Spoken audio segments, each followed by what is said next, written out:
Have you ever wondered why some people seem to magnetize abundance, while others constantly struggle with scarcity? Why even working hard, you still haven't been able to create the prosperity you desire? The answer lies in a secret that modern science is beginning to unveil. Your mind possesses the power to reprogram your reality in just 7 days. This isn't about superficial positive thinking or empty visualizations. It's a scientifically grounded method that combines neuroscience, quantum physics, and ancestral wisdom to create real and lasting transformation. In this revolutionary audiobook, you'll discover how to reprogram your subconscious mind for abundance, eliminating the limiting beliefs that have been blocking your financial success. Through powerful manifestation techniques and a 7-day plan that works, you'll learn to raise your energetic vibration to align with the frequency of prosperity. Based on years of research about the power of the mind and real cases of transformation, this audiobook will guide you step by step through a process that has already changed the lives of thousands of people around the world. Get ready to discover the prosperous being that has always existed within you. A being that is only waiting for you to shift your energy to fully manifest. Prosperity is not an accident. It's a conscious choice. And your moment to choose is now. Chapter 1. The Awakening. Why You're Not Prosperous. Yet what if I told you that the biggest obstacle between you and the prosperity you desire isn't the economy, your education, your background, or even your current circumstances? What if the real culprit is something far more insidious, something invisible, operating in the shadows of your mind, sabotaging your every effort to create the abundant life you dream of? Before you dismiss this as another positive thinking cliché, let me share Sarah's story with you. Sarah was a brilliant marketing executive who had worked her way up from nothing. She had all the right credentials, the sharp mind, the work ethic that would put most people to shame. Yet year after year, she watched less qualified colleagues get promoted while she remained stuck. She tried affirmations, vision boards, even changed companies twice. Nothing worked. When Sarah came to one of my workshops, she was angry and defeated. "I've done everything right," she told me during a break, her voice trembling with frustration. "I work harder than anyone. I'm more qualified. I deserve success. So why does prosperity keep eluding me?" The answer wasn't what she expected. It wasn't about working harder or getting more qualification. It was about the invisible prison her mind had constructed. A prison so clever, so sophisticated, that she didn't even know she was trapped inside it. The invisible prison of your mind. You see, Sarah's greatest enemy wasn't external competition or market conditions. Her greatest enemy was a collection of unconscious beliefs programmed into her neural pathways since childhood. At age 7, she had heard her father say to her mother, "Money doesn't grow on trees, and people like us don't get rich. We work hard for what little we have." That single moment, repeated in various forms throughout her childhood, had created what neuroscience calls a limiting belief system. This is the uncomfortable truth most people don't want to face. Your financial reality is not a reflection of your worthiness, your intelligence, or even your efforts. It's a direct reflection of your subconscious programming, the invisible beliefs that were installed in your mind before you were old enough to question them. Every time Sarah was on the verge of a breakthrough, her subconscious mind would subtly sabotage her efforts. Not because it was malicious, but because it was doing exactly what it was programmed to do. Keep her safe within the familiar boundaries of what people like us deserve. Think about your own life for a moment. How many times have you been on the cusp of financial breakthrough, only to have something unexpected derail your progress? A sudden expense, a missed opportunity, a decision that in hindsight seems self-destructive. These aren't coincidences. They're your subconscious mind's way of maintaining the status quo, keeping you safely within the financial identity you've unknowingly accepted as who you are. The science of self-sabotage. Modern neuroscience has revealed something extraordinary about how our brains work. 95% of our thoughts and behaviors are controlled by the subconscious mind, that vast repository of programs, beliefs, and automatic responses we've accumulated over a lifetime. Only 5% of our daily experience comes from the conscious thinking mind. This means that no matter how much you consciously desire prosperity, if your subconscious mind has been programmed with scarcity beliefs, you're fighting an uphill battle with a 95-5 disadvantage. It's like trying to drive a car with one foot on the accelerator and the other firmly pressed on the brake. The subconscious mind doesn't think. It simply runs programs, and these programs were largely installed during your first 7 years of life, when your brain operated primarily in theta waves, the same brainwave state associated with hypnosis. During this critical period, you absorbed beliefs about money, success, and worthiness like a sponge, without the cognitive ability to filter or question what you were learning. If you grew up hearing phrases like, "Money is the root of all evil," "Rich people are greedy," "We can't afford it," or "Money doesn't buy happiness," your subconscious mind accepted these as absolute truths about reality. These programs are now running 95% of your life, quietly influencing every financial decision you make. The emotional signature of scarcity. But the programming goes deeper than just beliefs. It's also emotional. Every time you experienced financial stress as a child, the tension in your parents' voices when bills arrived, the arguments about money, the fear in the house when jobs were lost, your developing nervous system recorded not just the event, but the emotions associated with it. This created what I call an emotional signature of scarcity.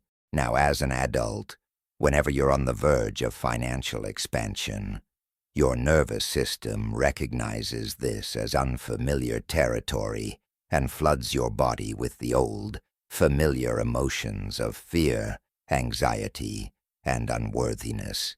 Your body literally believes that having more money equals danger, because it's never experienced prosperity as safe. This is why willpower alone never works. You can't think your way out of emotional programming. You can't logic your way past a nervous system that's been conditioned to associate financial success with threat. Your body will always win this battle because survival trumps success every time. Sarah discovered this when we did an energy analysis during the workshop. Despite her conscious desires for success, her electromagnetic field was broadcasting a signal of, "I don't deserve abundance," 24 hours a day.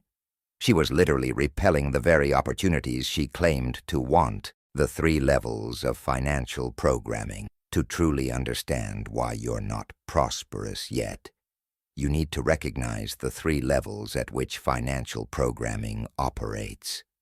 Level 1. Mental programming. The conscious and unconscious beliefs about money you've inherited from your family, culture, and society. These show up as the voice in your head that says things like, "I'm not good with money," "I have to work hard to earn a living," or "There's never enough." Level 2. Emotional programming. The feelings your body has learned to associate with money and success. For most people, this includes anxiety, fear, guilt, and unworthiness. Your nervous system has been conditioned to feel unsafe when contemplating financial expansion. Level 3. Energetic programming. The electromagnetic signature your heart broadcasts to the quantum field. If this signal is tuned to scarcity, you'll attract circumstances that match that vibration, regardless of your conscious intentions. All 3 levels must be addressed for lasting change to occur. This is why surface-level positive thinking or visualization exercises often fail. They only address level 1, while ignoring the deeper emotional and energetic programming. The quantum truth about prosperity. Here's what quantum physics is revealing about the nature of reality. The field of infinite possibilities exists in the eternal present moment. Every possible version of your life, including the one where you're abundantly prosperous, exists as a probability in the quantum field, waiting to be selected by your consciousness. But here's the key. You can only access the reality that matches your current state of being. If your state of being is tuned to scarcity, through your thoughts, emotions, and energy, you'll continue to experience scarcity, regardless of how much you consciously want prosperity. This isn't mystical thinking. It's quantum mechanics. Your consciousness isn't separate from the field of possibilities. It's intimately connected to it. You're not a victim of circumstance. You're a creator of reality, whether you're aware of it or not. The prosperous version of you already exists in the quantum field. It's not something you need to create. It's something you need to become. And becoming it requires changing your state of being at all 3 levels: mental, emotional, and energetic. The moment of choice. Right now, in this moment, you have a choice. You can continue living from the programmed personality that has created your current financial reality, or you can begin the process of becoming the prosperous version of yourself that already exists in potential. Sarah made that choice during the workshop. She realized that her financial struggles weren't a reflection of her unworthiness. They were simply evidence of old programming running her life. Once she understood this, she could begin the work of reprogramming her mind, reconditioning her body, and realigning her energy with prosperity. Within 6 months, Sarah had received 2 promotions and doubled her income. But more importantly, she had developed an unshakable knowing that prosperity was her natural state. She had finally awakened from the trance of scarcity that had kept her imprisoned for so long. Your awakening begins now. The fact that you're reading these words means your awakening has already begun. Something within you, call it your higher self, your soul, your future prosperous self, has guided you to this moment of recognition. The part of you that knows you're meant for more than struggle and limitation has brought you here. But recognition is just the first step.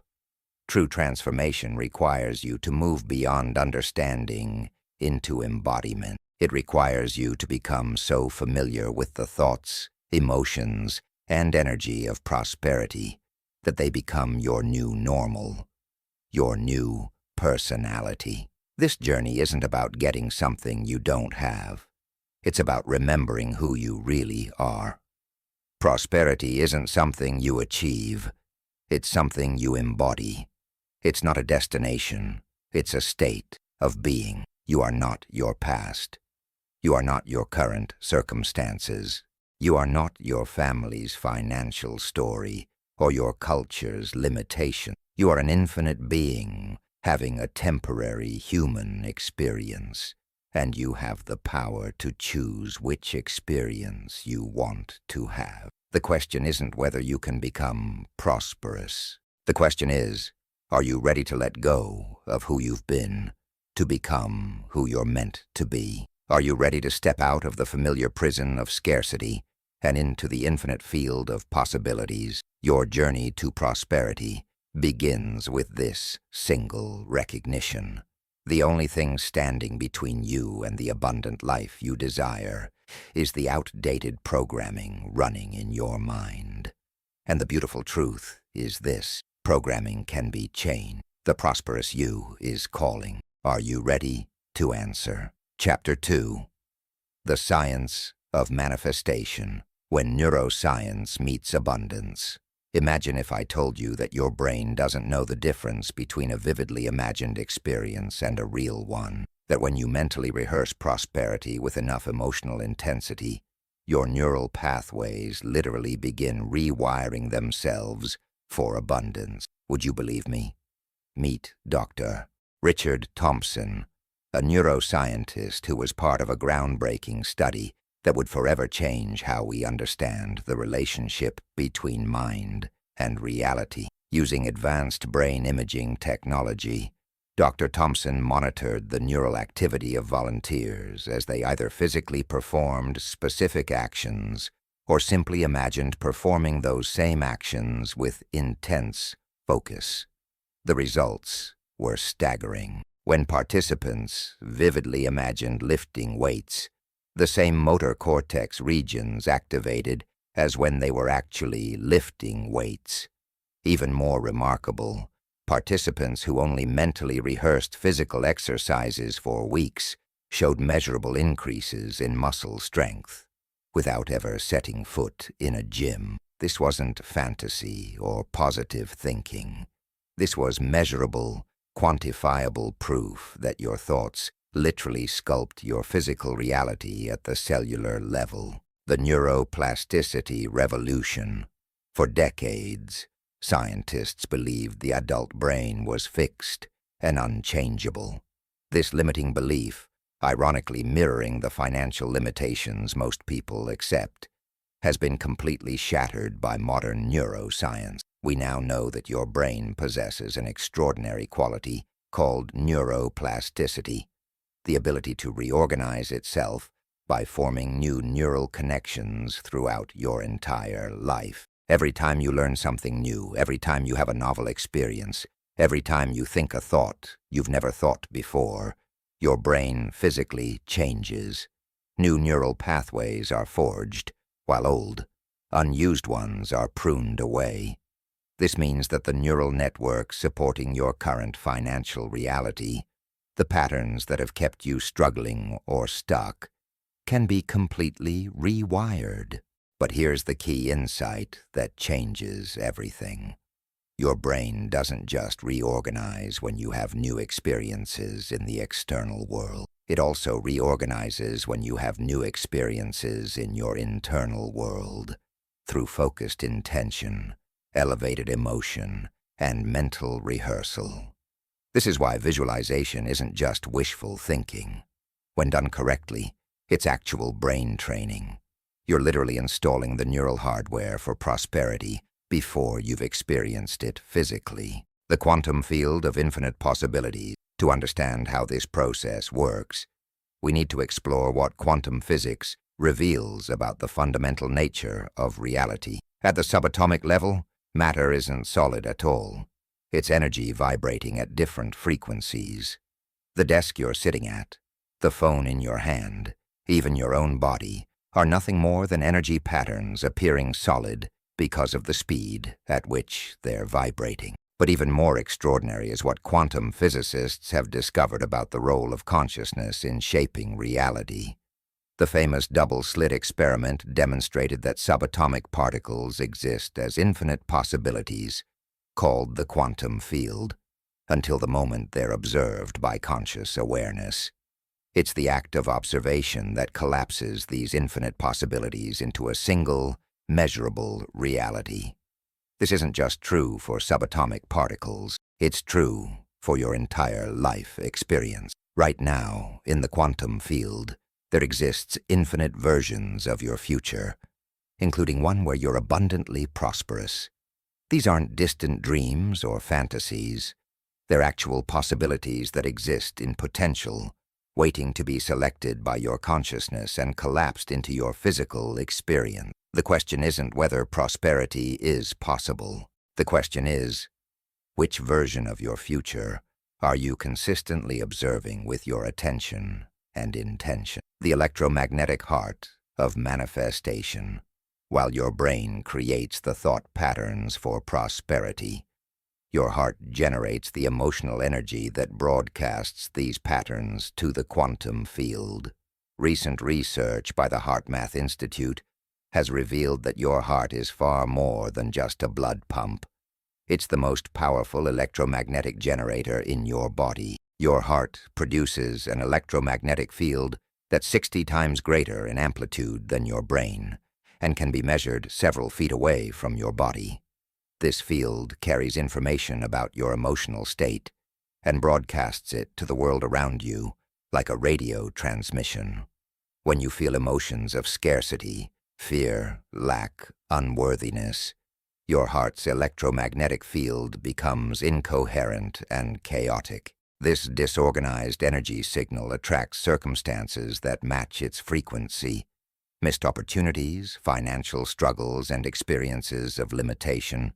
But when you cultivate elevated emotions, gratitude, joy, abundance, love, your heart generates a coherent, organized, electromagnetic field. This coherent signal resonates with the quantum field's infinite possibilities and literally draws experiences that match its frequency into your physical reality. This is why affirmations alone don't work. If you're repeating, "I am wealthy," while feeling anxious about money, you're broadcasting mixed signals. Your words are saying one thing, while your electromagnetic field is transmitting the opposite. The field responds to your energetic transmission, not your intellectual concepts. The three-brain integration system. To create lasting prosperity, you need to align three distinct intelligence centers in your body: your head brain, your heart brain, and your gut brain.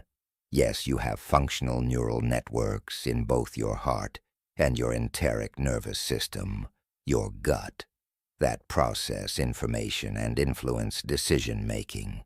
Your head brain is responsible for your conscious intentions and mental imagery. It creates the clear vision of what you want to manifest and provides the rational framework for your goals. Your heart-brain generates the emotional energy that powers your creations. It translates your mental intentions into the electromagnetic frequencies that the quantum field responds to. Your gut brain governs your intuitive knowing and inspired action. It's responsible for those sudden hunches, the inexplicable knowing that guides you toward the right opportunities at the right time. When all three brains are coherent and aligned, you become a powerful creator. Your thoughts, emotions, and intuition work together in harmony, broadcasting a clear, consistent signal to the field of infinite possibilities. The neuroscience of elevated emotions. Here's where most people struggle with manifestation. They can easily visualize what they want, but they can't generate the elevated emotions necessary to attract it. This happens because their nervous system has been conditioned to associate strong emotions only with survival situations: stress, fear, anger, sadness. But elevated emotions like gratitude, joy, love, and enthusiasm operate on entirely different neural pathways.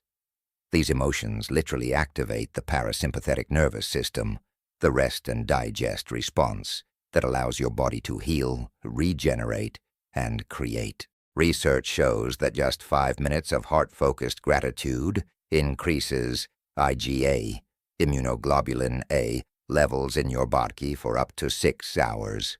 IgA is your body's primary defense against bacteria and viruses. This means that elevated emotions don't just help you manifest prosperity. They literally upgrade your physical health and immune system. When you learn to self-generate these elevated emotions independent of external circumstances, you gain access to the same neural networks that mystics and saints have used throughout history to create seemingly miraculous transformation. The biology of belief. Your beliefs aren't just mental concepts stored in your brain. They're biological realities that influence every cell in your body. Through a process called epigenetics, your thoughts and emotions literally turn genes on and off, determining which proteins are produced and how your cells behave. Dr. Bruce Lipton's groundbreaking research demonstrated that cells removed from the body and placed in different chemical environments behave completely differently. even though they have identical DNA. The environment, not the genes, determines cellular behavior. Your beliefs create the internal chemical environment of your body. If you believe money is scarce and hard to come by, your cells are bathed in stress hormones that promote contraction, conservation, and survival. If you believe prosperity is your natural state, your cells operate in an environment of growth hormones that promote expansion, creativity, and thriving. This is why changing your beliefs about money isn't just psychological work. It's biological transformation. When you reprogram your subconscious beliefs, you literally change the chemical environment of your cells, allowing them to express their full potential. The observer effect in daily life. Every moment of every day, you're acting as a quantum observer, collapsing infinite possibilities into your singular experience of reality. The challenge is that most people observe unconsciously, defaulting to the familiar patterns that recreate their past, rather than creating their desired future. When you look at your bank account and think, "I never have enough money," you're observing from the perspective of scarcity. The quantum field responds by delivering more experiences that confirm this observation. When you imagine your ideal financial situation with the feeling of gratitude for its inevitable manifestation, you're observing from the perspective of abundance. The field responds by organizing circumstances that align with this elevated observation. The key is becoming conscious of what you're observing and choosing to consistently observe your desired reality rather than your current circumstances. This requires what I call living in the end, thinking, feeling, and acting as if your desired prosperity already exists. The manifestation formula, based on everything we've explored, the scientific formula for manifestation becomes clear. Clear intention plus elevated emotion, present moment awareness, manifestation.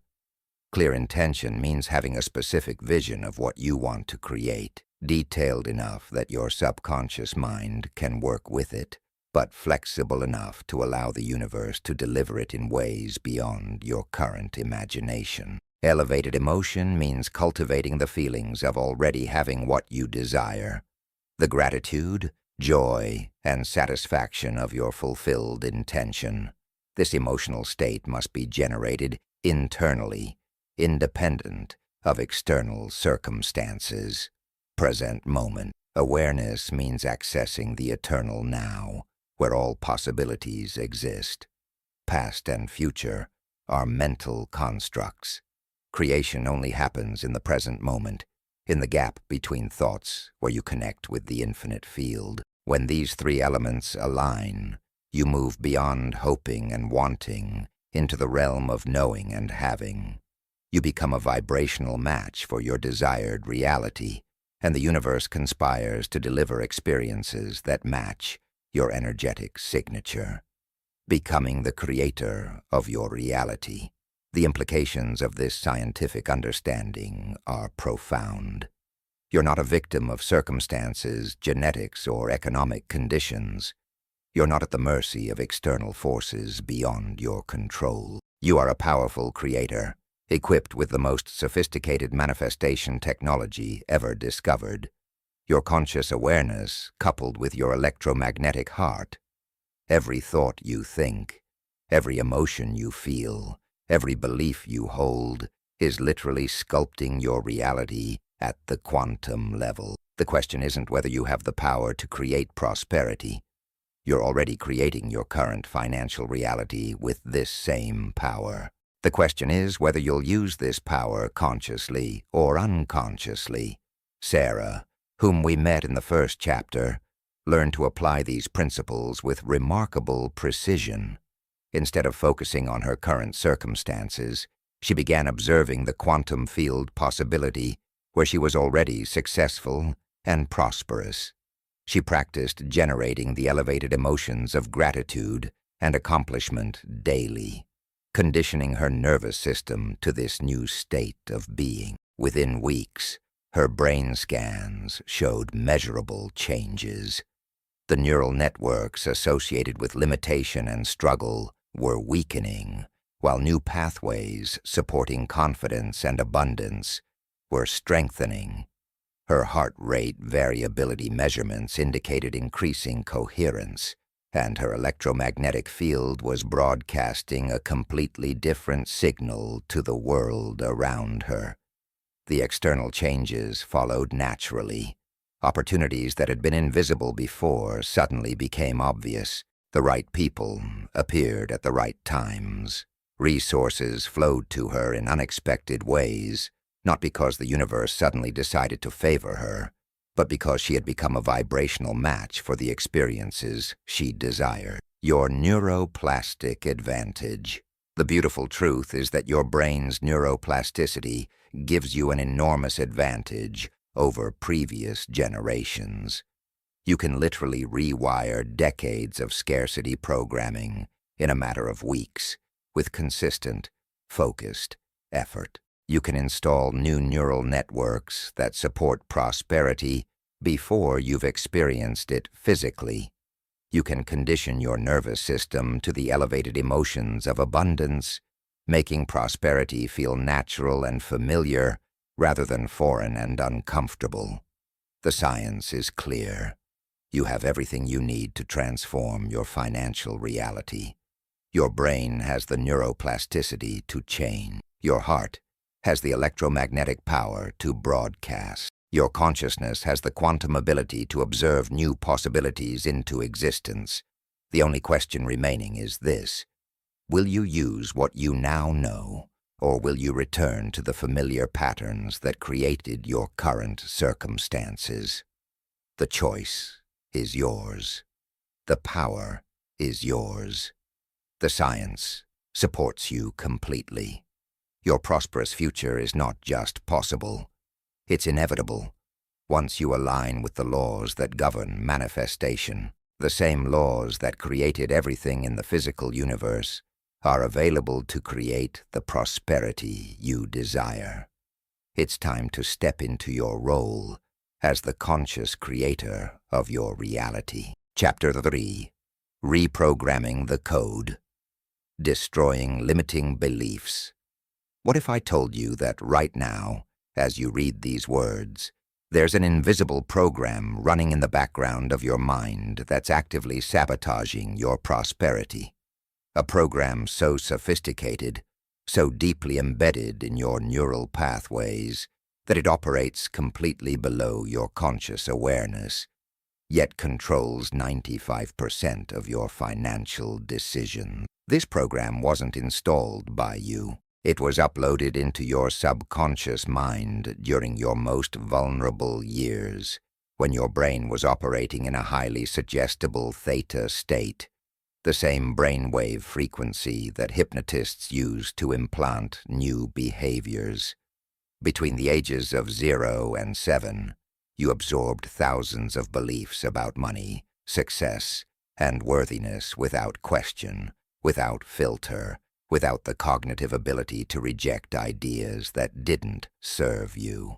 Meet Maria, a brilliant attorney who came to me in desperation. Despite her impressive credentials and six-figure salary, she was drowning in debt, living paycheck to paycheck, and couldn't understand why. "I make good money," she told me during our first session, "but somehow, no matter how much I earn, there's never enough left over.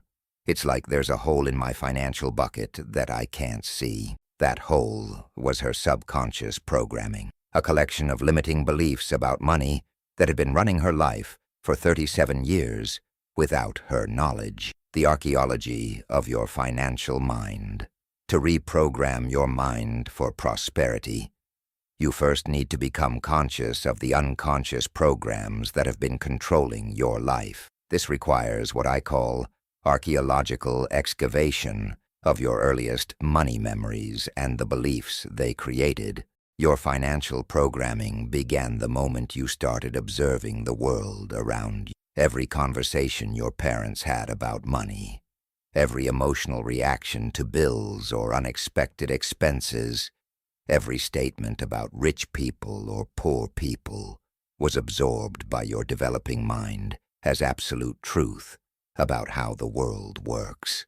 If your father worked multiple jobs and constantly complained about never having enough, your subconscious mind learned that money equals struggle and scarcity is normal. If your mother said things like, "We can't afford that," or "Money doesn't grow on trees," your neural networks wired these phrases as fundamental laws of reality. If you witnessed financial stress, arguments about money, or the fear that came with job loss, your nervous system recorded these experiences as dangerous associations with money. Your body literally learned that having financial needs equals threat to survival. Even seemingly innocent comments like, "Money is the root of all evil," or "Rich people are greedy," installed programs that created internal conflict about prosperity. Part of you wants financial success, while another part believes that having money makes you a bad person. The 5 master programs of financial limitation. Through decades of working with people from all backgrounds and income levels, I've identified 5 master programs that keep most people trapped in financial mediocrity. These programs operate like viruses in your mental computer, corrupting every command you try to run toward prosperity. Program number 1, I don't deserve abundance. This is the deepest and most destructive program of all. It usually originates from childhood experiences of shame, criticism, or feeling not good enough. Your subconscious mind concluded that you're unworthy of the good things in life, and it works tirelessly to maintain this identity by sabotaging opportunities and rejecting abundance whenever it appears. Program number 2, money is hard to come by. This program makes you believe that financial success requires enormous effort, sacrifice, and struggle. It was usually installed by observing adults work long hours for little reward, accompanied by phrases like, "You have to work hard for your money," or "Nothing comes easy in life." This program ensures that even when you make money, the process feels difficult and unsustainable. Program number 3, there's never enough. The scarcity program creates a perpetual feeling of lack, no matter how much you actually have. It drives compulsive saving, fear of spending, and the inability to enjoy money even when it's available. This program originated from experiences of genuine scarcity or parents who lived through economic hardship and passed on their survival fears. Program number 4, money changes people for the worse. This program creates internal resistance to wealth by associating financial success with negative character traits. You learned that money corrupts, that wealthy people are selfish or unhappy, or that having more than others is somehow morally wrong. This program ensures that as you approach financial success, you'll unconsciously sabotage yourself to maintain your good person identity. Program number 5, I don't know how to handle money. This program convinces you that you lack the intelligence, skills, or worthiness to successfully manage wealth. It often develops from messages like, "We're not good with money," or observing financial mismanagement in your family. Even when opportunities arise, this program creates anxiety and incompetence around money, leading to poor decisions that confirm the original belief, the neurological prison of limiting beliefs. Here's what makes these programs so powerful. They're not just mental concepts stored in your brain. They're neurological networks that have been reinforced thousands of times over decades. Every time you thought a scarcity thought, felt financial stress, or acted from limitation, you strengthened these neural pathways through a process called Hebbian learning. Neurons that fire together, wire together. Your limiting beliefs have become superhighways in your brain, while thoughts of abundance and prosperity exist as tiny, barely traveled neural pathways. This is why positive thinking alone doesn't work. You're trying to overpower a superhighway with a footpath. But here's the hopeful truth. Neuroplasticity means these programs can be completely rewritten. Just as your brain learned limitation, it can learn abundance.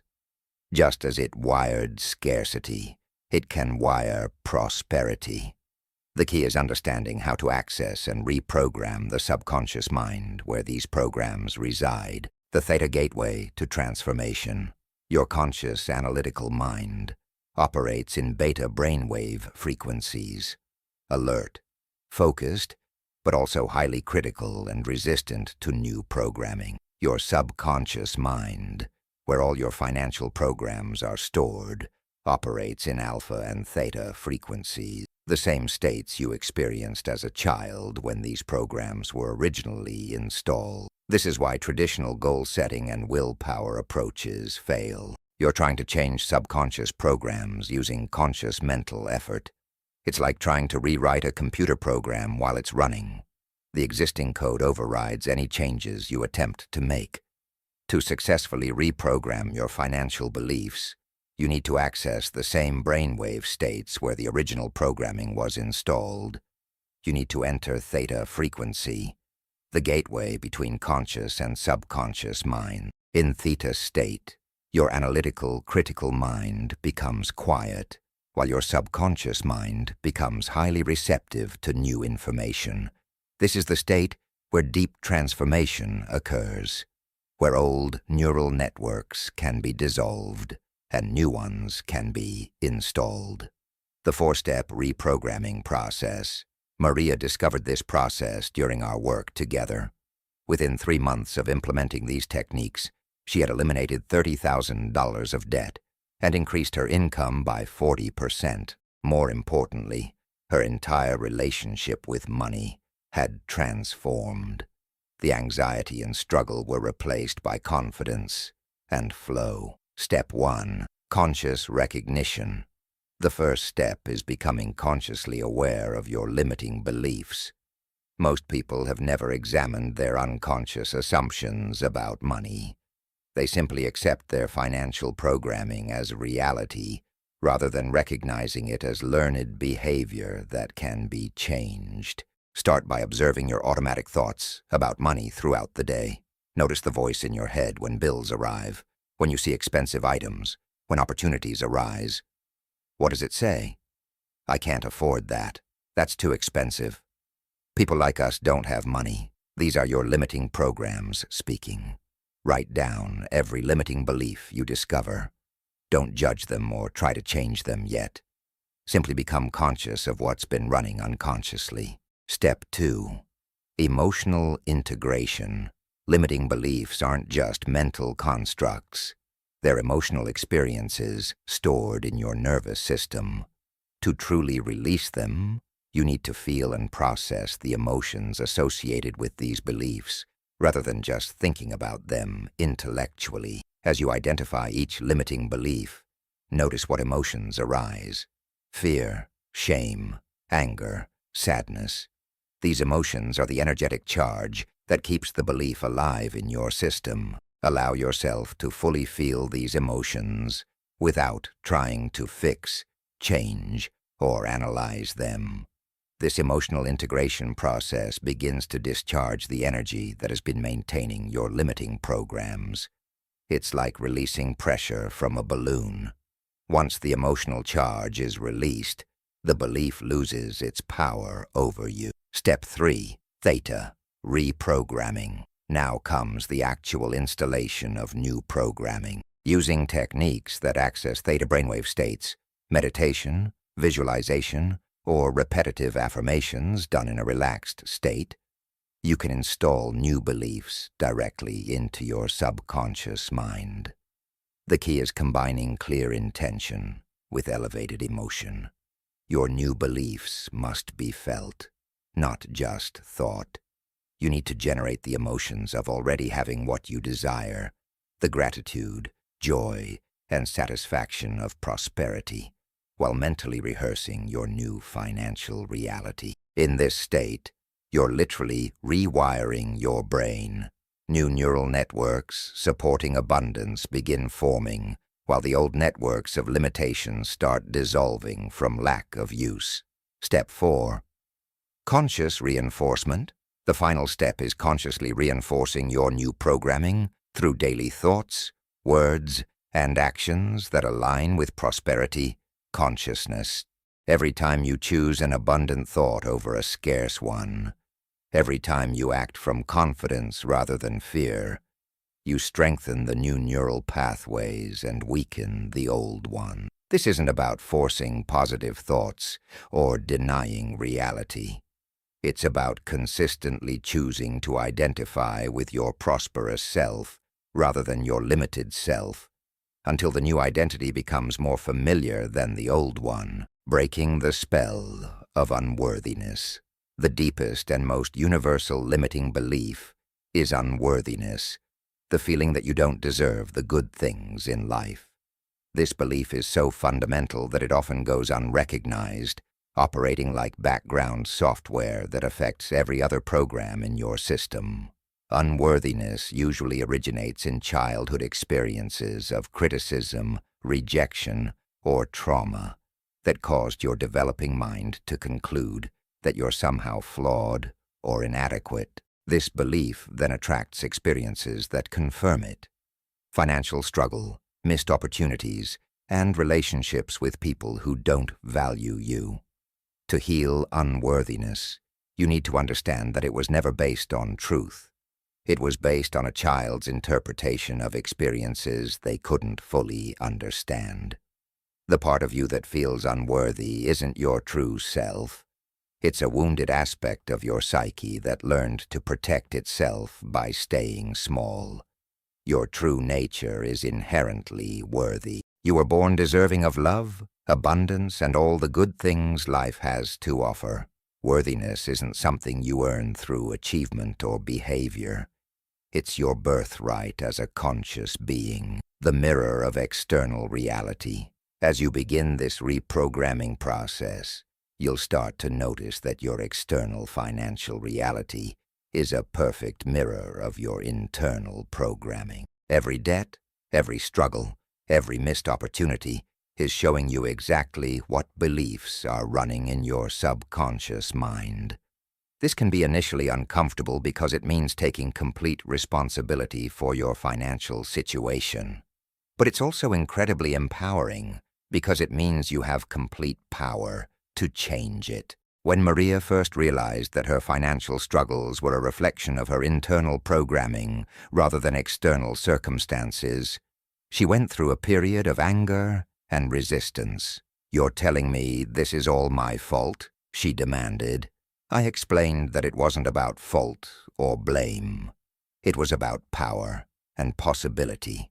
When you understand that your reality is being created from the inside out, you regain the power to consciously create something different. The identity shift. True transformation happens not when you get something new, but when you become someone new. You don't attract prosperity, you embody it. You don't acquire abundance, you remember that it's your natural state. This requires what I call an identity shift, moving from identifying with the person who struggles financially to identifying with the person who naturally attracts and manages wealth.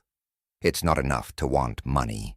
You need to become the person who already has it. This identity shift happens through consistent mental rehearsal of your prosperous self. You need to think the thoughts, feel the emotions, and imagine the actions of someone who is already financially free. Your subconscious mind doesn't know the difference between a vividly imagined experience and a real one.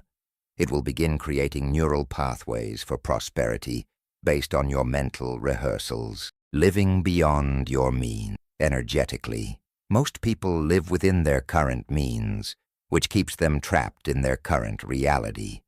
To create transformation, you need to start living beyond your current means, not financially, but energetically and emotionally. This means thinking thoughts that are beyond your current circumstances, feeling emotions that are beyond your current situation, and making decisions from the perspective of who you're becoming rather than who you've been. When opportunities arise that your old self would have rejected as impossible or not for someone like me, your new identity evaluates them from possibility rather than limitation.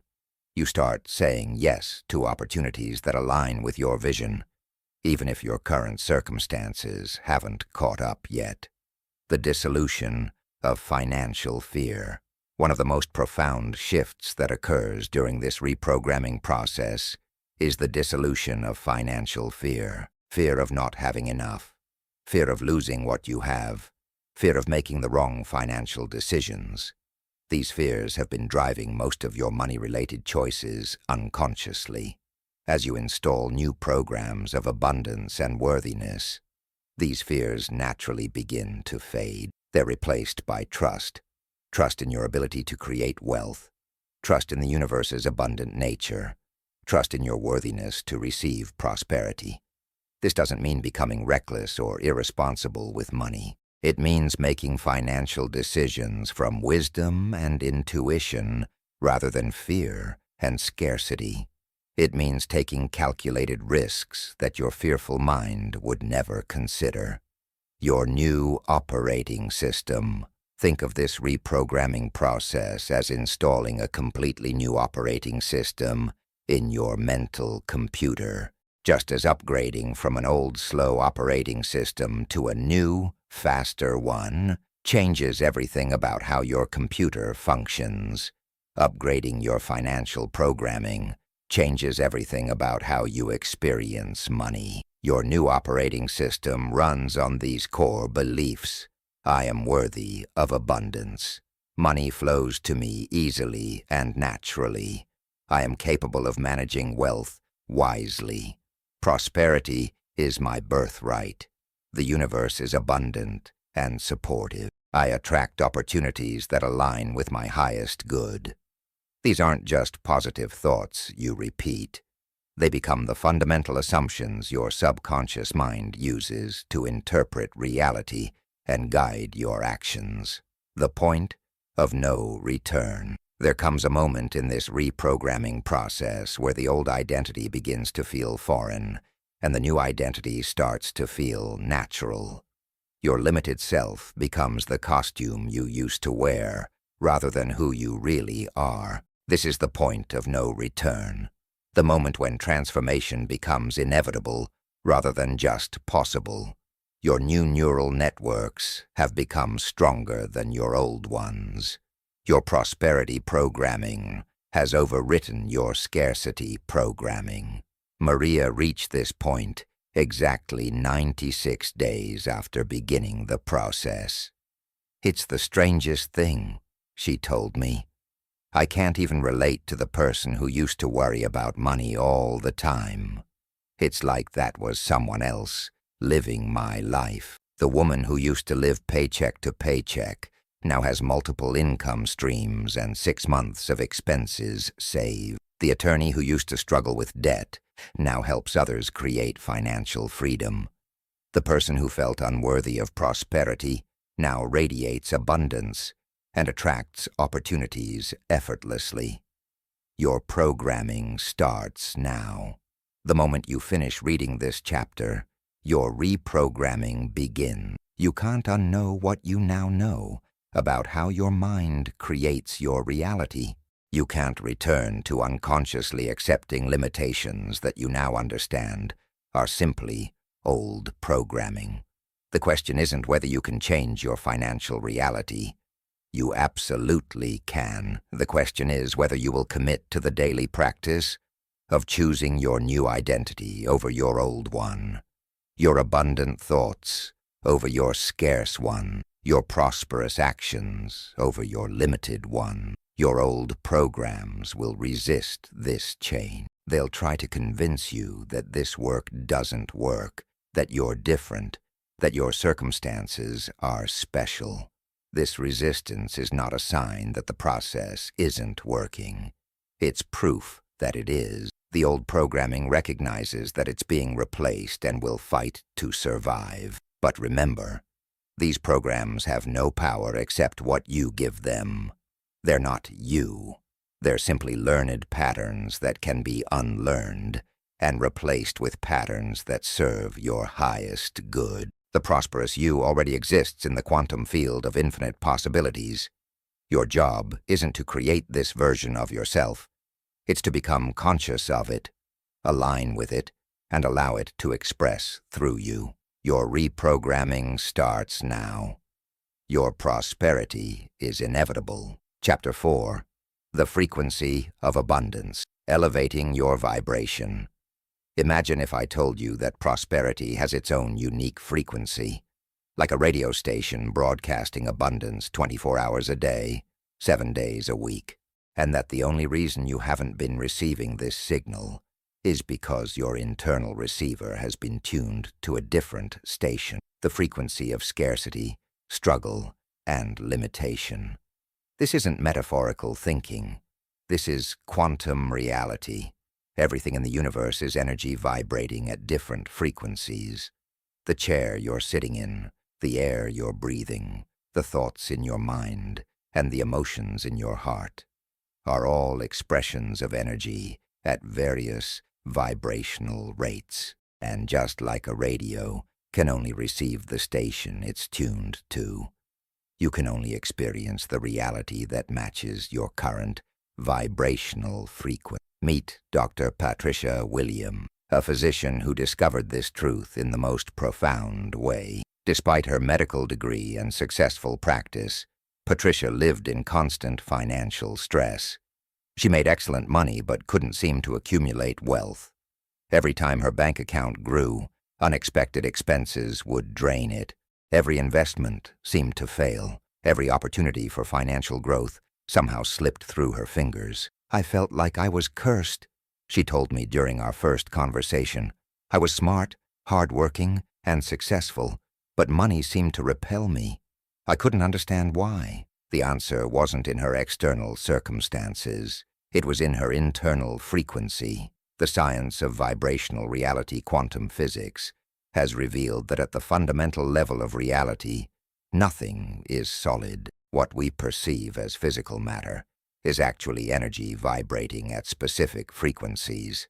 The slower the vibration, the denser it appears. The faster the vibration, the more ethereal it becomes. But here's the revolutionary part. Consciousness itself is a frequency. Your thoughts, emotions, and beliefs are energy patterns that vibrate at measurable rates. And these internal vibrations literally attract experiences that match their frequency through a process called vibrational resonance. When you consistently think thoughts of scarcity, feel emotions of lack, and hold beliefs about limitation, you're broadcasting a low-frequency signal to the quantum field. This signal acts like a magnet, drawing experiences that match its vibrational signature. Financial struggle, missed opportunities, and circumstances that confirm your limiting beliefs. Conversely, when you consistently think thoughts of abundance, feel emotions of gratitude and joy, and hold beliefs about infinite possibility, you broadcast a high-frequency signal that attracts prosperity, opportunities, and experiences that confirm your abundant nature. This is why two people with identical circumstances can have completely different financial outcomes. They're tuned to different frequencies. The heart's electromagnetic broadcasting system. The key to changing your frequency lies not in your mind, but in your heart. Recent research by the Heart Math Institute has discovered that your heart is not just a blood pump. It's the most powerful electromagnetic broadcaster in your body, generating an electromagnetic field that's 60 times greater than your brain and extends several feet beyond your physical body. This electromagnetic field carries information about your emotional state and broadcasts it to the world around you like a radio transmitter. When you feel emotions of scarcity, fear, worry, lack, unworthiness, your heart generates an incoherent, chaotic, electromagnetic field. This disorganized signal repels abundance and attracts circumstances that match its chaotic frequency. But when you feel elevated emotions, gratitude, love, joy, abundance, appreciation, your heart generates a coherent, organized, electromagnetic field. This organized signal resonates with the frequency of prosperity in the quantum field and literally draws abundant experiences into your physical reality. Dr. Patricia discovered this when we measured her heart rate variability during our work together. Despite her conscious desire for financial success, her heart's electromagnetic field was broadcasting a signal of, "I'm not safe with money," 24 hours a day. Her heart was literally repelling the very prosperity she claimed to want. The 4 frequencies of financial experience. Through years of research and working with thousands of individuals, I've identified 4 distinct vibrational frequencies that correspond to different levels of financial experience. The frequency of survival, fear-based vibration. This is the lowest frequency, characterized by thoughts of scarcity, emotions of fear and lack, and a constant sense of threat about financial security.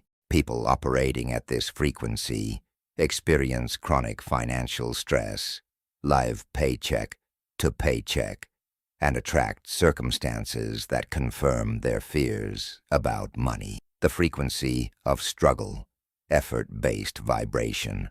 At this frequency, people believe they must work extremely hard to earn money, and that financial success requires sacrifice and struggle. While they may achieve some financial success, it comes at great personal cost and is often unsustainable. They're constantly pushing against resistance rather than flowing with ease. The frequency of sufficiency, stability-based vibration. This frequency represents financial comfort and stability. People here have enough money for their needs and some desires, but they don't experience true abundance.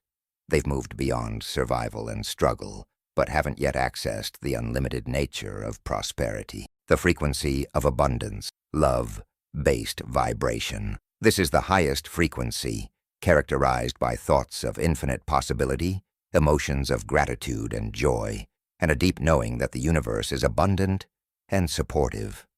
People operating at this frequency attract wealth effortlessly, see opportunities everywhere, and experience money as a natural expression of their creative energy. Most people spend their entire lives operating between the first 2 frequencies, occasionally touching the third and rarely accessing the fourth. But the 4th frequency, the frequency of abundance, is your natural state. It's where you're meant to operate. The coherence, connection. The key to accessing the frequency of abundance lies in achieving what scientists call heart-brain coherence, a measurable state where your heart rhythm becomes highly ordered and your brain waves synchronize with this coherent pattern. In this coherent state, your entire nervous system operates in harmony. Your sympathetic and parasympathetic nervous systems, usually working in opposition, begin working together. Your heart, brain, and nervous system align to broadcast a unified, powerful signal of abundance to the quantum field. Research shows that just 5 minutes of sustained heart coherence can increase immunoglobulin A, your body's primary defense against disease, for up to 6 hours. This same coherent state that heals your body also attracts prosperity into your life. But here's what most people don't understand.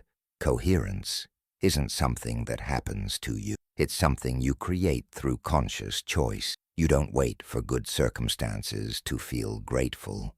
You feel grateful to create good circumstances.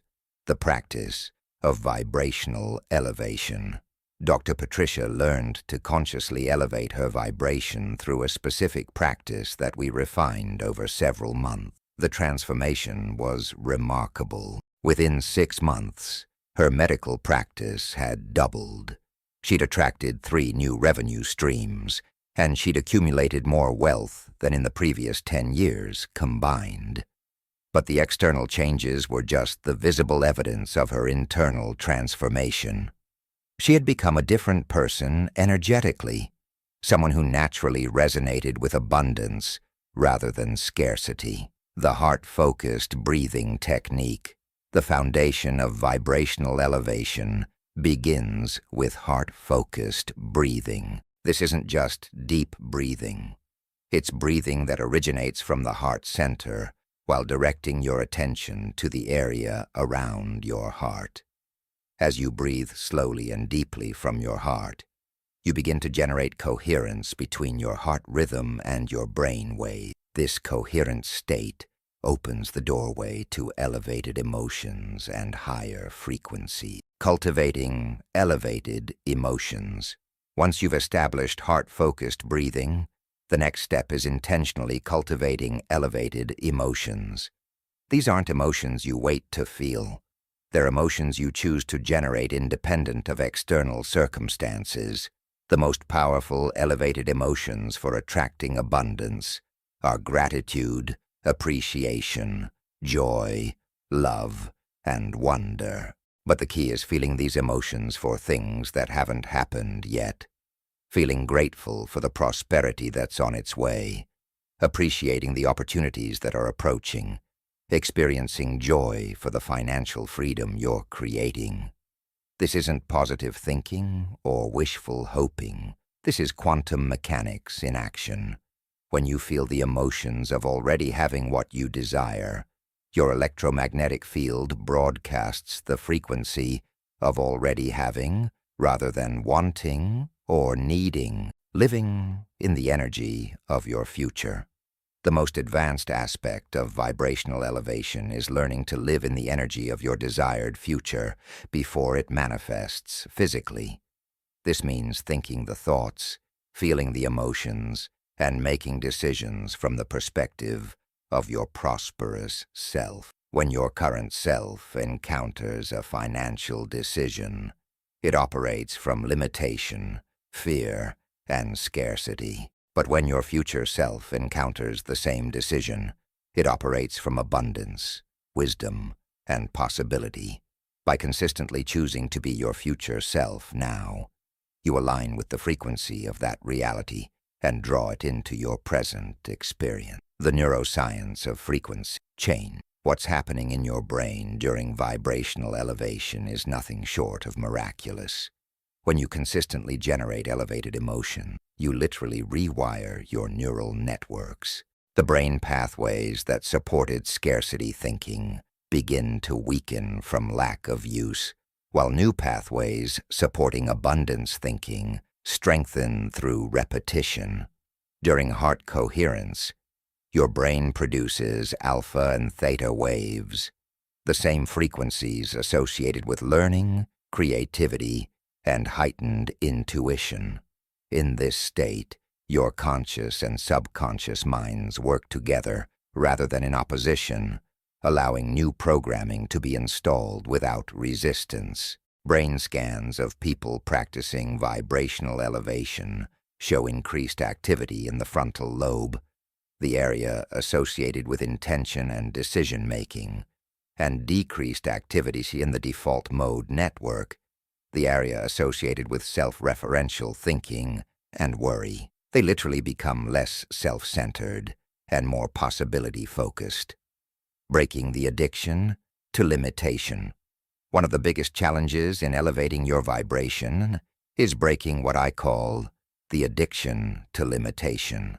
Your body has become chemically addicted to the emotions of scarcity, struggle, and lack. These familiar feelings have become your body's definition of normal, even though they're creating the very circumstances you want to change. When you begin generating elevated emotions, your body initially rebels because these new feelings are unfamiliar. Your old identity tries to pull you back to the familiar emotional patterns that confirm your limited self-image. This is why most people can't sustain elevated emotions for more than a few minutes. They feel good temporarily, then crash back into their familiar emotional patterns. They're literally experiencing withdrawal from their addiction to limitation. The solution is persistence and patience. Every time you choose an elevated emotion over a limited one, every time you feel abundant instead of scarce, you're building your emotional stamina and rewiring your neural networks for prosperity consciousness. The ripple effect of elevated vibration. What's fascinating about vibrational elevation is its ripple effect. When you consistently operate at the frequency of abundance, you don't just attract prosperity to yourself. You become a frequency holder that lifts the vibration of everyone around you. Dr. Patricia discovered this when her elevated vibration began affecting her entire medical practice. Her staff became more positive and productive. Her patients experienced better healing outcomes. Her business relationships became more harmonious and profitable. She had become what I call a coherence generator, someone whose elevated vibration elevates others. This is how transformation spreads. One person operating at the frequency of abundance gives others permission to access that same frequency. You become living proof that prosperity is possible, and your very presence reminds others of their own abundant nature. The quantum field response. As you sustain elevated emotions and coherent heart rhythms, something profound happens at the quantum level. The field of infinite possibilities begins responding to your new vibrational signature. Opportunities that were invisible before suddenly become obvious. People who can help you achieve your goals appear in your life. Resources flow to you in unexpected ways. This isn't coincidence or luck. It's the predictable result of aligning your vibration with the frequency of abundance. The quantum field is always responding to your electromagnetic broadcasts, delivering experiences that match your vibrational signature. When you broadcast scarcity, you receive circumstances that confirm scarcity. When you broadcast abundance, you receive circumstances that confirm abundance. The field is completely neutral. It simply gives you more of whatever you're being energetically. The consistency factor. The key to permanent vibrational change is consistency. You can't elevate your vibration for 10 minutes and expect permanent results any more than you can exercise for 10 minutes and expect permanent fitness. Vibrational elevation is a practice that must be maintained until your new frequency becomes your default state. The good news is that every time you practice, it becomes easier and more natural. What initially requires conscious effort eventually becomes unconscious competence. Your elevated vibration becomes your new normal, and abundance becomes your natural experience. Dr. Patricia now describes her daily vibrational practice as essential as breathing. She begins each day by tuning into the frequency of abundance, and she returns to this frequency throughout the day whenever she notices her vibration dropping. I used to think I had to work harder to make more money, she reflects. Now I understand that I just need to vibrate higher to attract more opportunities. Your vibrational signature. Every person has a unique vibrational signature, a specific combination of thoughts, emotions, and beliefs that creates their electromagnetic field. Your current vibrational signature is attracting your current life circumstances. Change your signature, and you change your life. The beautiful truth is that you have complete control over your vibrational signature.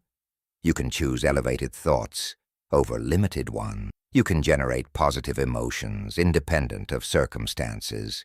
You can align your beliefs with infinite possibility rather than finite limitation. Your prosperity isn't determined by external factors, the economy, your background, your education, or your current circumstances. It's determined by your vibrational frequency, and your frequency is always within your control. Becoming a vibrational match. The universe doesn't give you what you want. It gives you what you are. If you are vibrating at the frequency of scarcity, you'll attract scarce circumstances. If you are vibrating at the frequency of abundance, you'll attract abundant circumstances. This is why begging the universe for money while feeling poor is counterproductive. Your emotional state is broadcasting, "I don't have," which attracts more experiences of not having. Instead, you must learn to feel prosperous before you see prosperity, grateful before you receive, and abundant before abundance manifests. This isn't about denying your current circumstances or pretending problems don't exist. It's about recognizing that your current circumstances are simply the reflection of your past vibrational patterns, while your future circumstances will reflect your current vibrational choices. The abundance activation.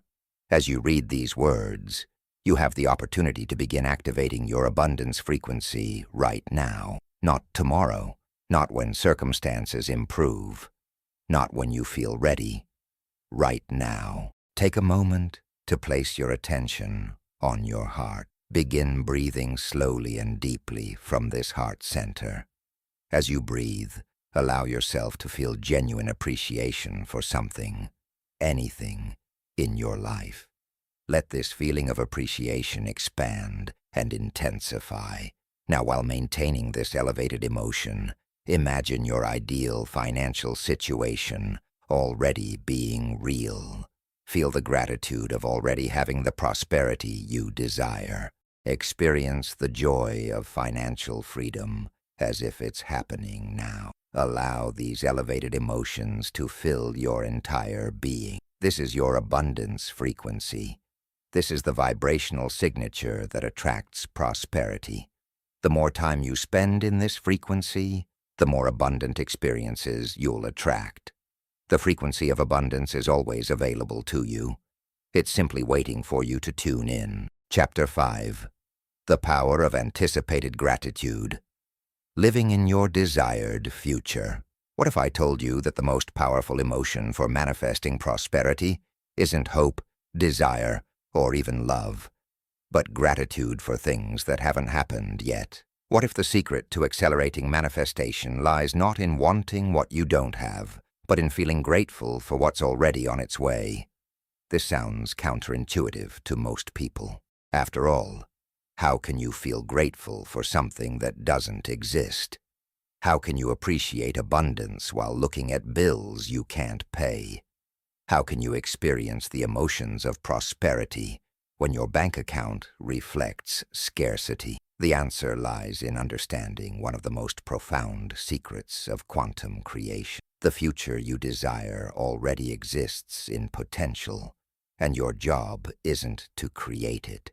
It's to align with it through the electromagnetic frequency of anticipated gratitude. Meet Robert Chen, a software developer who discovered this principle in the most extraordinary way. Robert had been struggling financially for years despite his impressive technical skills and work ethic.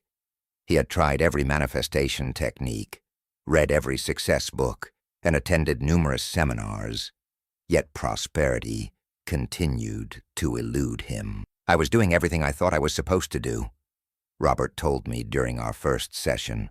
"I was visualizing, affirming, and setting goals. But inside, I always felt like I was chasing something that was just out of reach.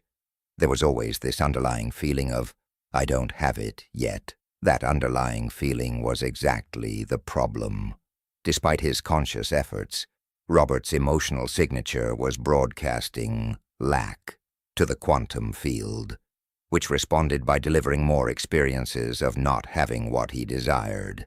Everything changed when Robert learned to flip the script, to feel the emotions of already having his desired prosperity before it manifested in physical reality. The quantum mechanics of gratitude. To understand why anticipated gratitude is so powerful, we need to explore what neuroscience and quantum physics reveal about the nature of time and creation. In the quantum field, the domain of infinite possibilities where all potential realities exist simultaneously. There is no linear time, past, present, and future.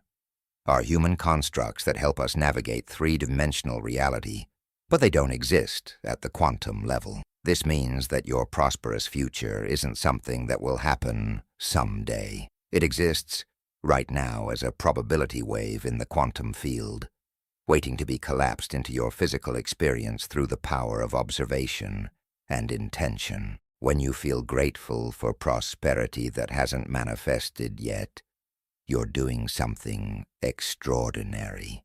You're collapsing the wave function of that future reality and pulling it into your present moment experience. Your brain and body can't distinguish between a vividly imagined experience and a real one. So when you generate authentic gratitude for your future abundance, your nervous system responds as if that abundance is happening now. This isn't positive thinking or wishful imagination. This is a quantum mechanics in action.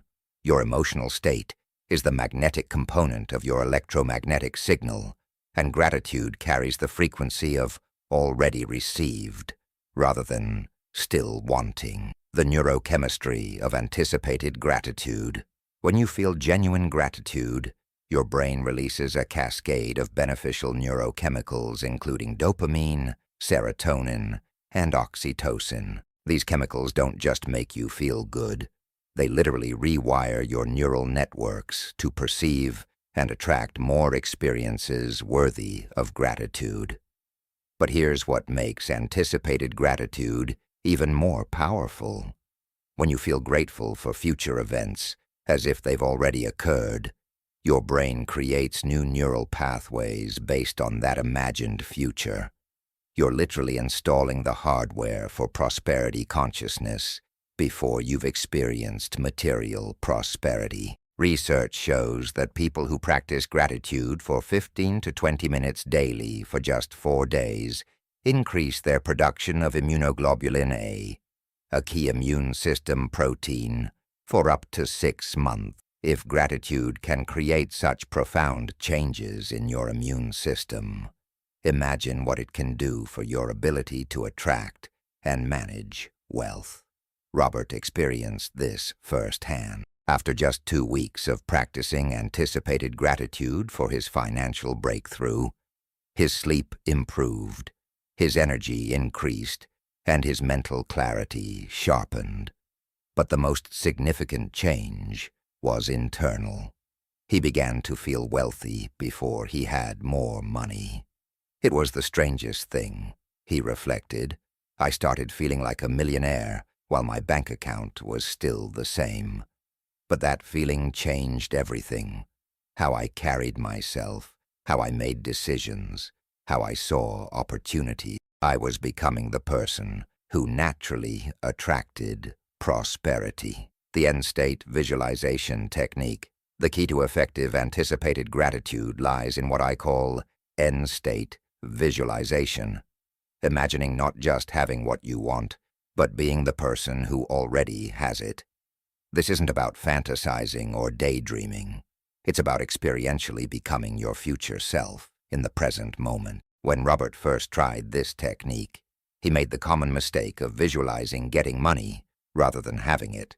He imagined winning the lottery, receiving a big paycheck, or finding money. But getting implies you don't currently have, which maintains the vibration of lack. Instead, I taught him to visualize being wealthy, waking up in his dream home, checking his abundant bank balance with satisfaction, making investment decisions from a place of financial security, contributing generously to causes he cared about. The focus shifted from acquisition to embodiment. But visualization alone isn't enough. The crucial element is generating the emotions you would feel if this reality were already true. This is where anticipated gratitude becomes transformative. Feeling grateful before receiving. Traditional gratitude practices focus on appreciating what you already have, which is valuable but limited in its manifestational power. Anticipated gratitude goes beyond current circumstances to appreciate what's already been set in motion. The opportunities approaching, the abundance on its way, the prosperity that's inevitable. This isn't denial or delusion. It's aligning with quantum reality, where your desired future exists in potential and can be accessed through conscious choice. When you feel grateful for your future prosperity, as if it's already happened, you're selecting that timeline from infinite possibilities and collapsing it into your experience. Robert learned to wake up each morning and spend 15 minutes in deep appreciation for his financial breakthrough, not as something he hoped would happen, but as something that was already done at the quantum level and making its way into his physical reality. "Thank you for the perfect opportunity that's coming to me," he would say with genuine feeling. "Thank you for the abundance that's flowing into my life. Thank you for the financial freedom I'm experiencing. Thank you for the prosperity that's already mine." The key was authenticity. He had to genuinely feel grateful, not just repeat words. This required him to connect with the emotions of already having what he desired, the relief, joy, security, and excitement of financial abundance. The magnetic power of elevated emotions. Anticipated gratitude is effective because it generates what scientists call elevated emotions, feelings that carry a higher electromagnetic frequency than survival-based emotions like fear, anger, or worry. These elevated emotions include gratitude, joy, love, inspiration, and wonder.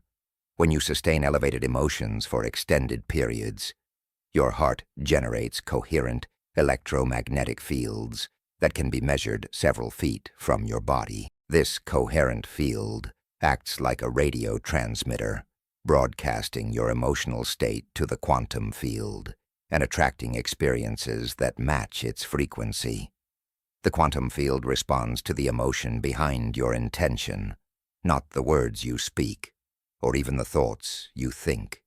If you're asking for abundance while feeling scarce, the field receives the scarcity signal. If you're affirming prosperity while feeling unworthy, the field responds to the unworthiness. But when you're genuinely grateful for abundance that hasn't manifested yet, you're broadcasting the signal of someone who has already received. The field must respond by delivering experiences that match this vibrational signature, the biology of becoming. As Robert sustained his practice of anticipated gratitude, something remarkable began happening at the cellular level. His body started producing the biochemistry of a wealthy person before he had wealth. His posture improved, his confidence increased, and his decision-making sharpened. This biological transformation happened because sustained elevated emotions signal new genes in new ways. When you consistently feel grateful for your future prosperity, you're literally instructing your DNA to express the genetic patterns associated with abundance consciousness.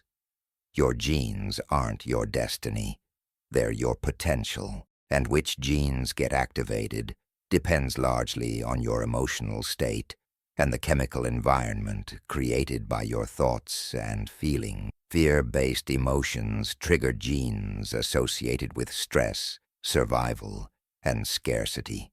Elevated emotions trigger genes associated with growth, creativity, and abundance. Robert was literally becoming a different person at the genetic level, someone whose biology supported prosperity rather than struggled against it. Living as your future self. The most advanced application of anticipated gratitude involves living as if your desired future is your current reality. This goes beyond visualization or emotion to include how you think, speak, move, and make decisions throughout the day. Robert learned to ask himself, how would the wealthy version of me handle this situation? When faced with financial decisions, he chose from abundance rather than scarcity. When opportunities arose, he evaluated them from confidence rather than fear. When interacting with others, He carried himself with the energy of someone who had already achieved financial success.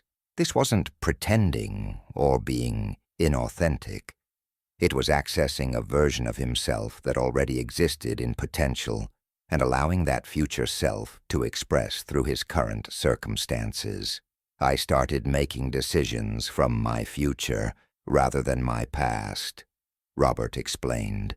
Instead of thinking, I can't afford this, or people like me don't do that, I started thinking, of course, this is possible, and why wouldn't this work out for me? It was like stepping into a completely different identity. The acceleration factor, one of the most profound aspects of anticipated gratitude, is how it accelerates manifestation. When you're grateful for something that hasn't happened yet, you create a powerful tension in the quantum field, a magnetic pull that draws your desired reality into your experience faster than traditional manifestation techniques. This acceleration happens because gratitude carries the signature of completion.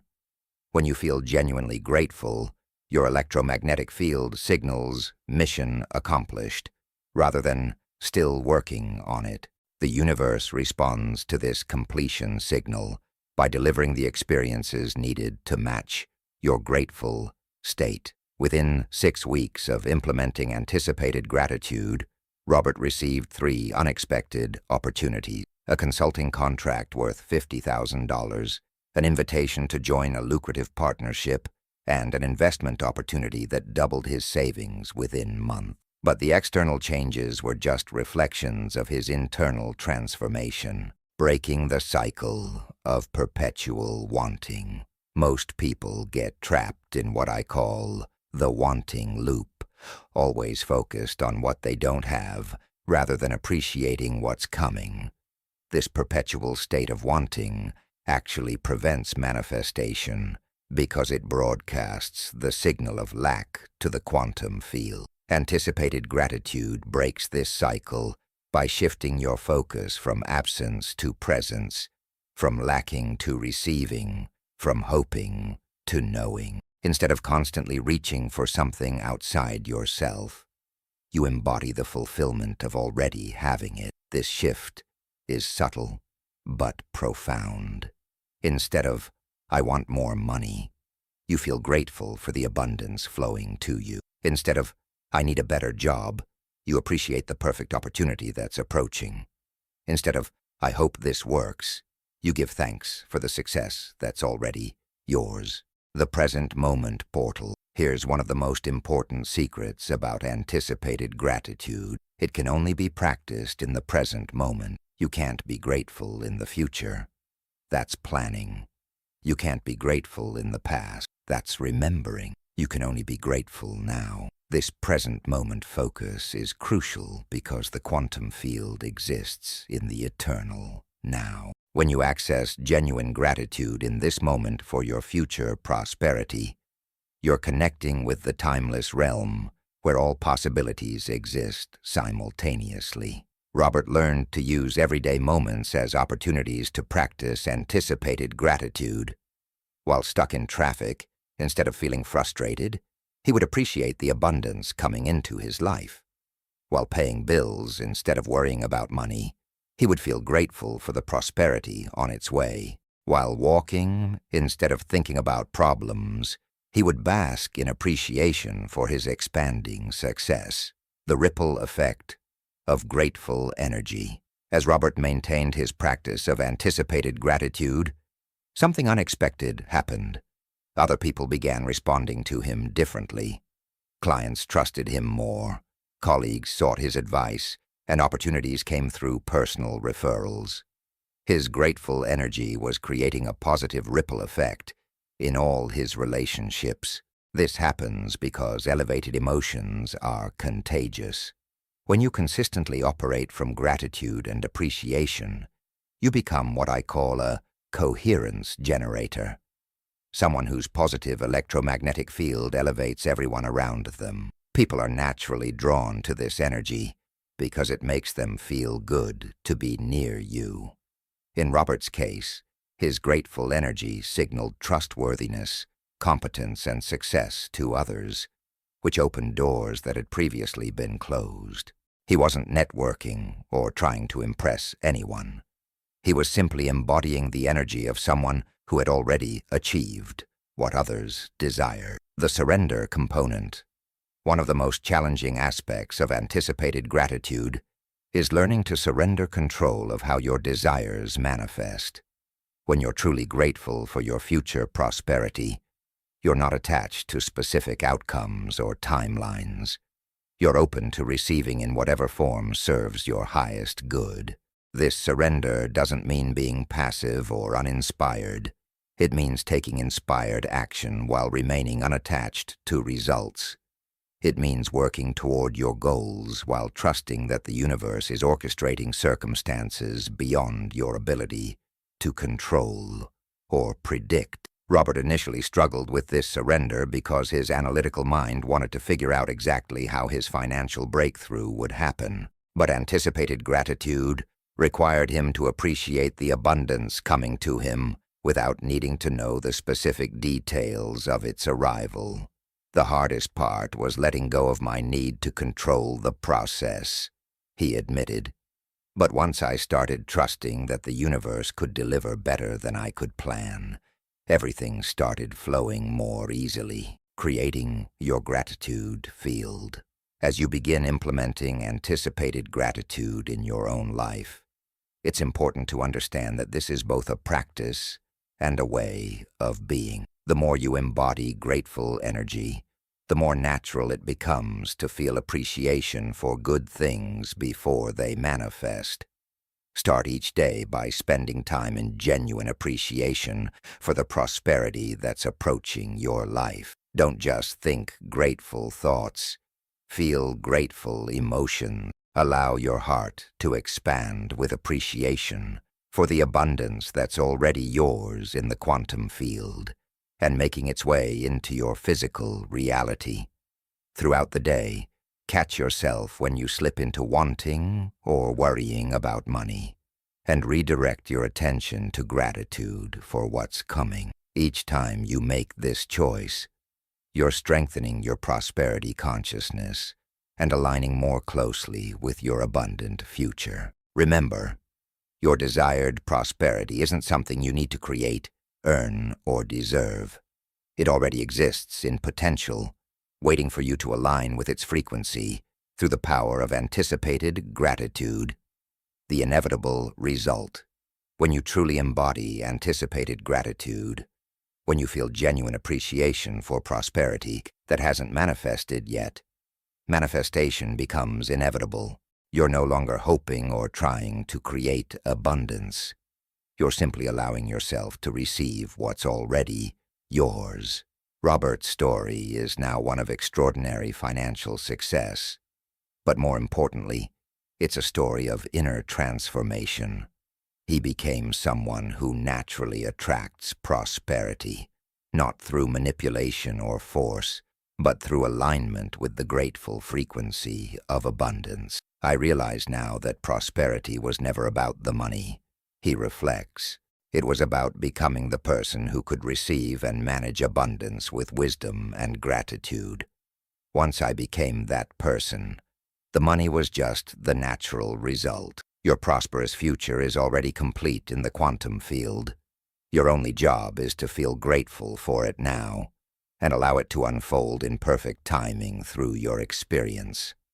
The universe is already saying yes to your abundance. The question is, are you ready to say thank you? Chapter 6, Inspired Action. When intuition meets opportunity. What if I told you that there are two completely different types of action you can take toward your financial goals, and that 95% of people are taking the wrong kind? What if the difference between struggle and flow, between forcing and receiving, between exhaustion and excitement, comes down to understanding the distinction between fear-based action and inspired action?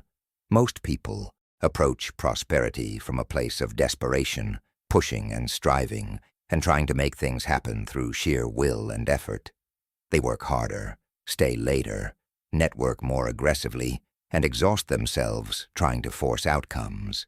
And while this approach sometimes produces results, it's unsustainable, unfulfilling, and often leads to burnout or success that feels hollow. But there's another way, a way that feels more like play than work, more like dancing than wrestling, more like receiving than chasing. It's the way of inspired action, where your intuition guides you to the right opportunities at the right time, where doors open effortlessly, and where success flows naturally from alignment rather than effort.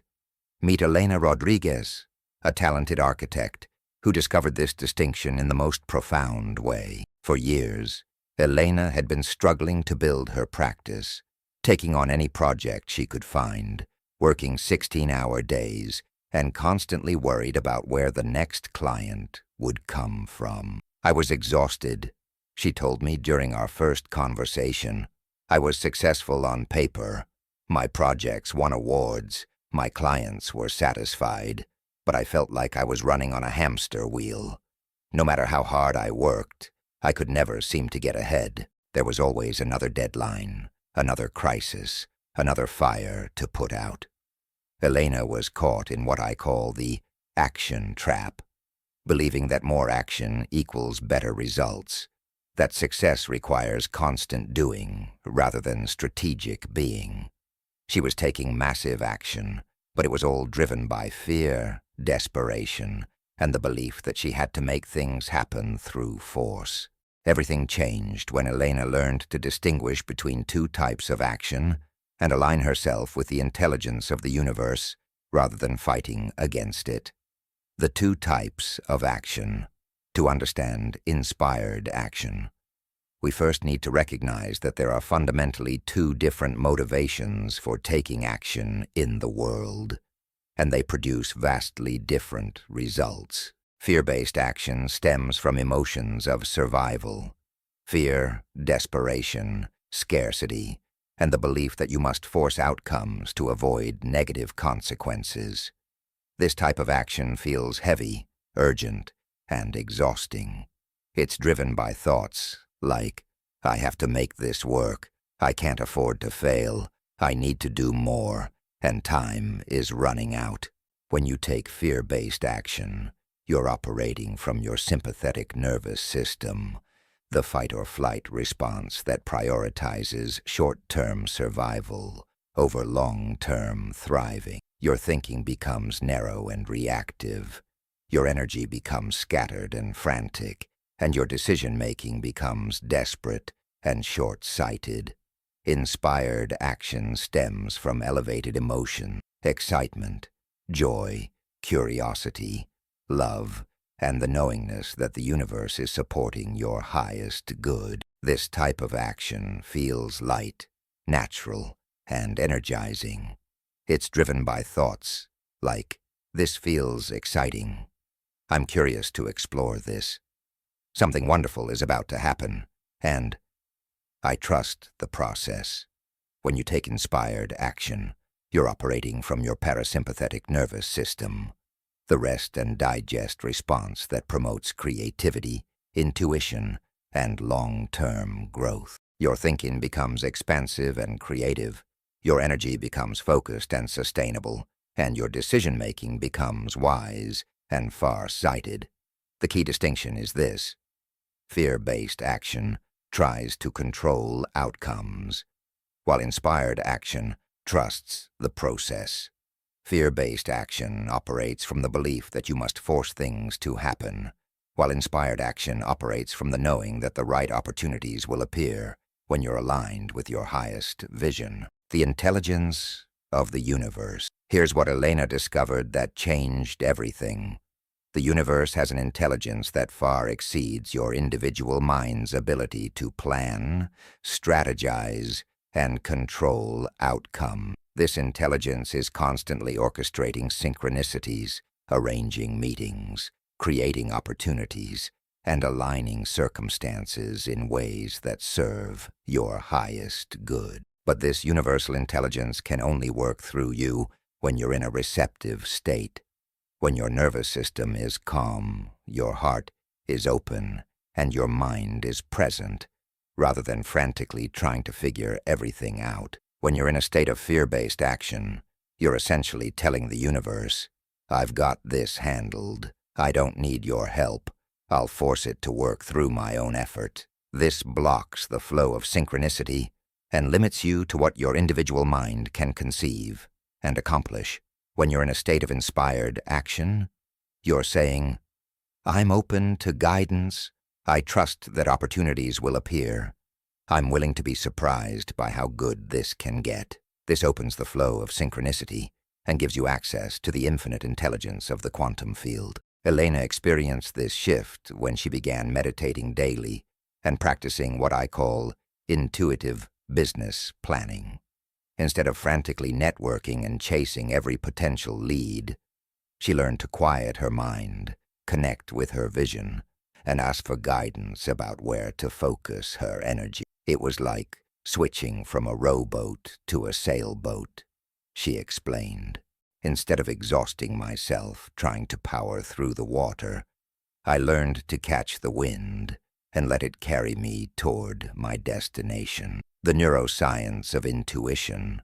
Understanding inspired action requires understanding the neuroscience of intuition. How your brain and nervous system receive and process information beyond your 5 physical senses.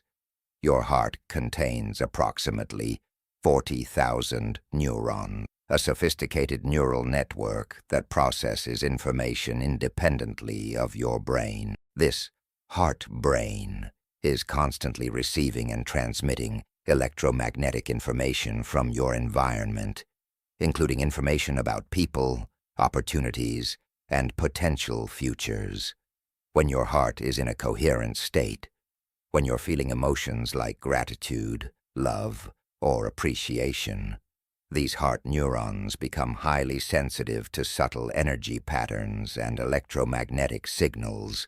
This is when intuition flows most clearly, when you just know things without logical explanation, when you get hunches that turn out to be exactly right. Your gut also contains approximately 500 million neurons, more than in the spinal cord, that process information about your environment and send signals to your brain about safety, opportunity, and alignment. This is the source of gut feelings and the bodily wisdom that warns you about wrong turns and guides you toward right action. When Elena learned to access these intelligence centers beyond her analytical mind, her business decisions became dramatically more effective.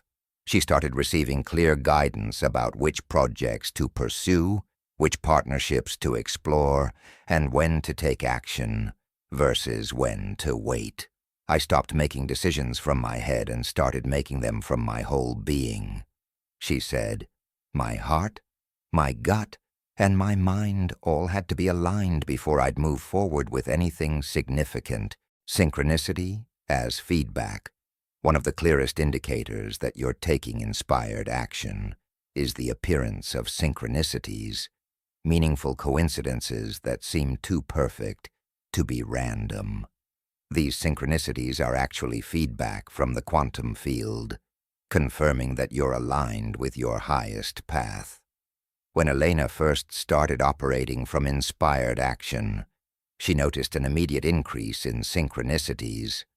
The right people appeared at exactly the right time. Resources she needed showed up unexpectedly. Opportunities presented themselves in ways she never could have planned or predicted.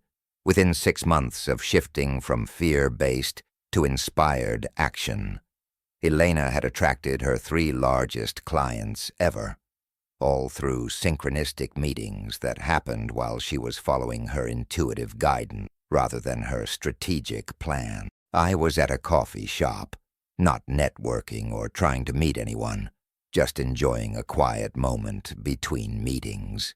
She recalled about one particularly significant encounter. A woman at the next table started talking to her companion about needing an architect for a project, and something inside me said, "Say something." I normally would have been too shy to interrupt, but this felt different. It felt guided. That guided interruption led to a $1 million project that became the cornerstone of Elena's most successful year in business. The art of receiving inspired action requires developing what I call the art of receiving, the ability to recognize and act upon opportunities that the universe is presenting to you, even when they don't match your preconceived ideas about how success should unfold. Most people are so focused on executing their plans that they miss the gifts the universe is trying to give them. They're so busy rowing their boat in one direction that they don't notice the current that could carry them to their destination more easily if they just adjust their course slightly. The art of receiving requires present moment awareness. You can't receive guidance about the future while you're lost in mental chatter about the past or anxiety about what hasn't happened yet. Inspiration comes in the now through subtle impulses, quiet knowings, and gentle nudges that you'll miss if your attention is scattered. Openness to unexpected forms. The universe rarely delivers what you want in exactly the package you expect. The perfect opportunity might come disguised as a challenge, or the ideal partnership might present itself through a person you initially dismiss. Trust in divine timing. Inspired action often requires waiting for the right moment, rather than forcing action when the energy isn't aligned. This can be challenging for goal-oriented minds, but learning to trust divine timing is essential for sustainable success. Willingness to course correct. Sometimes inspired action means changing direction completely, releasing attachments to specific outcomes, and following a path that feels right, even if it doesn't make logical sense at first.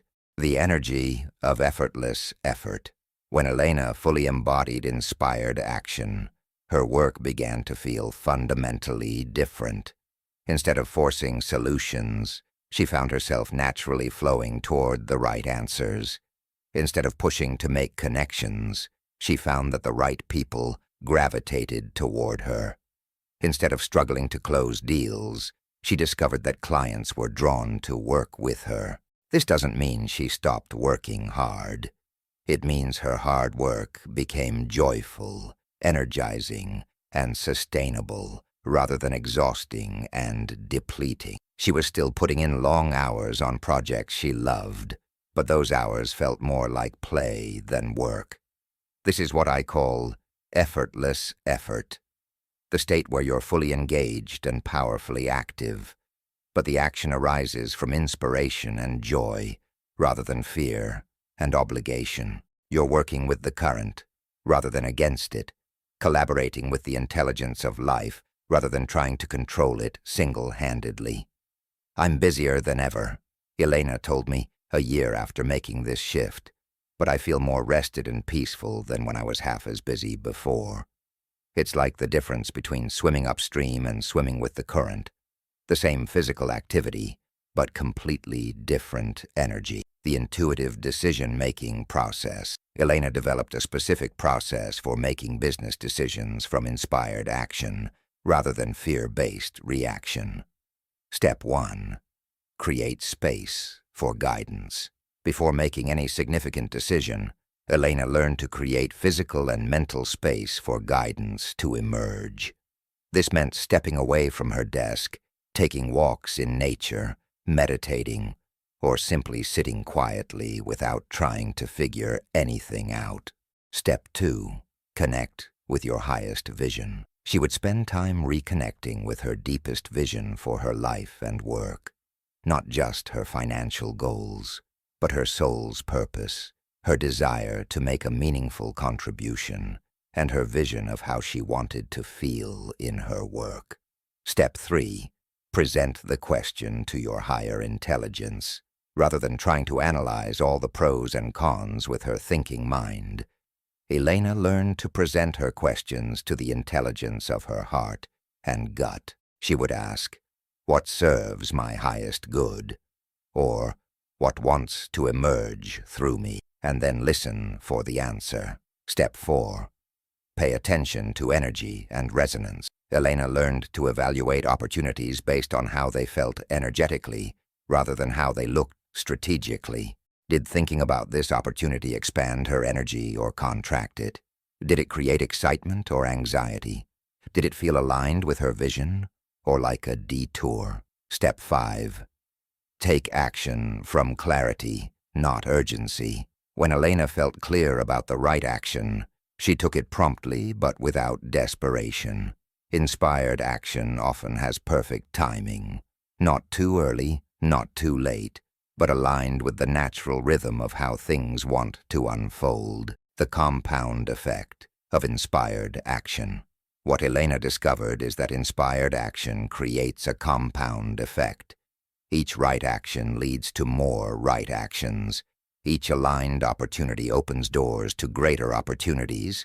Each synchronicity increases your capacity to recognize and receive the next one. This is because inspired action raises your vibrational frequency, making you a magnet for higher quality opportunities.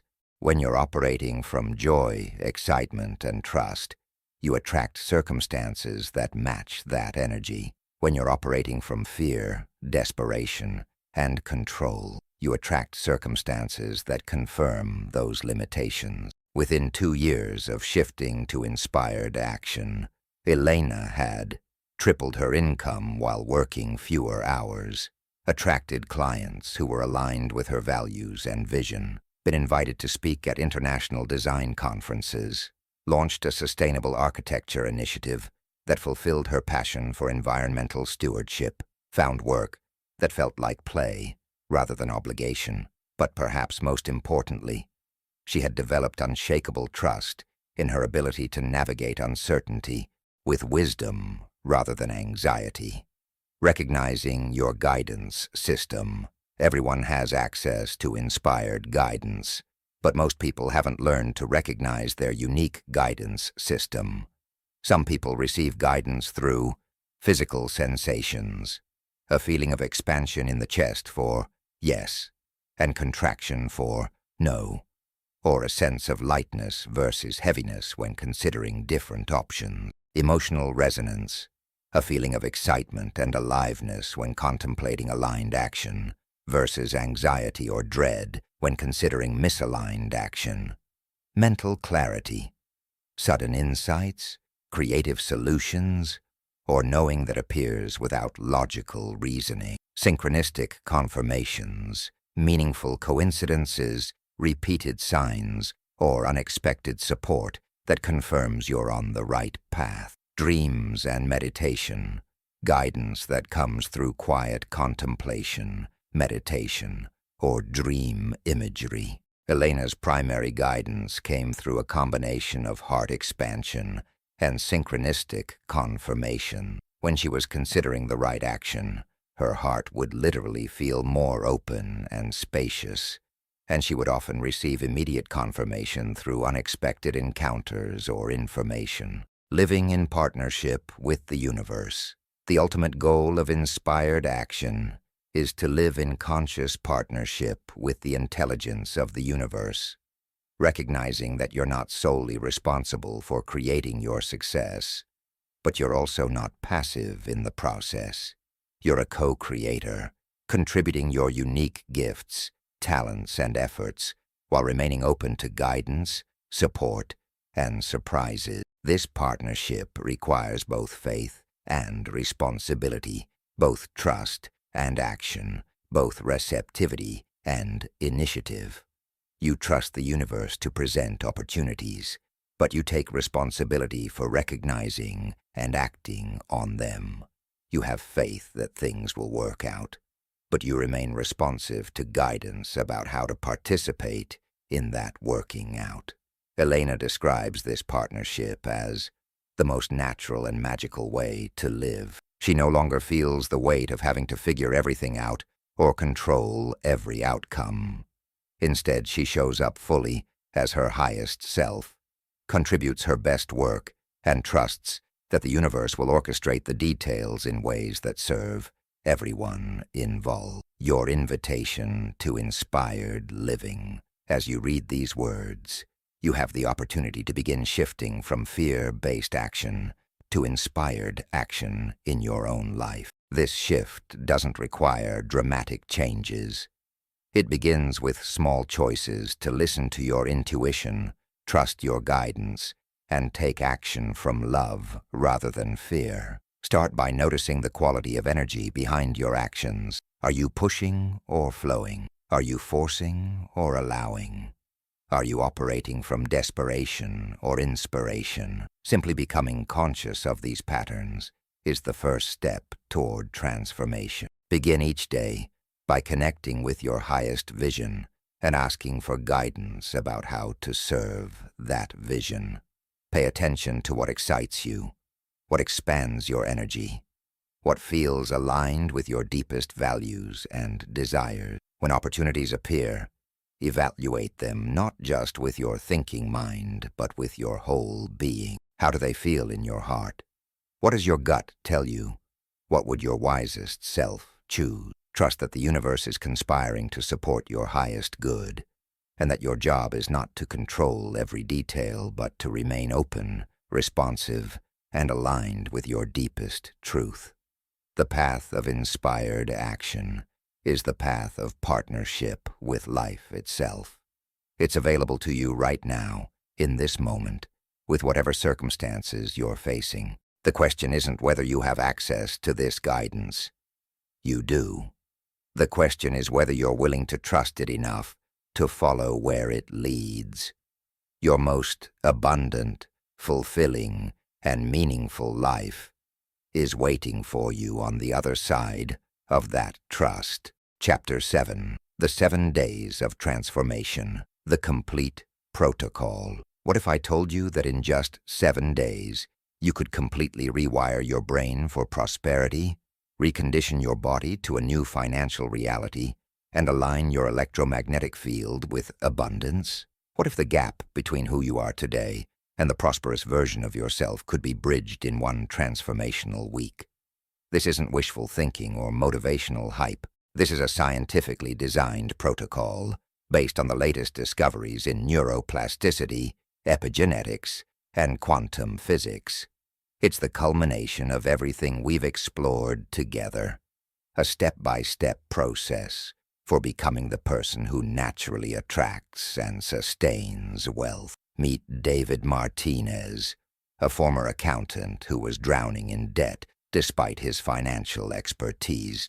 David knew everything about managing money in theory, but his personal finances were a disaster.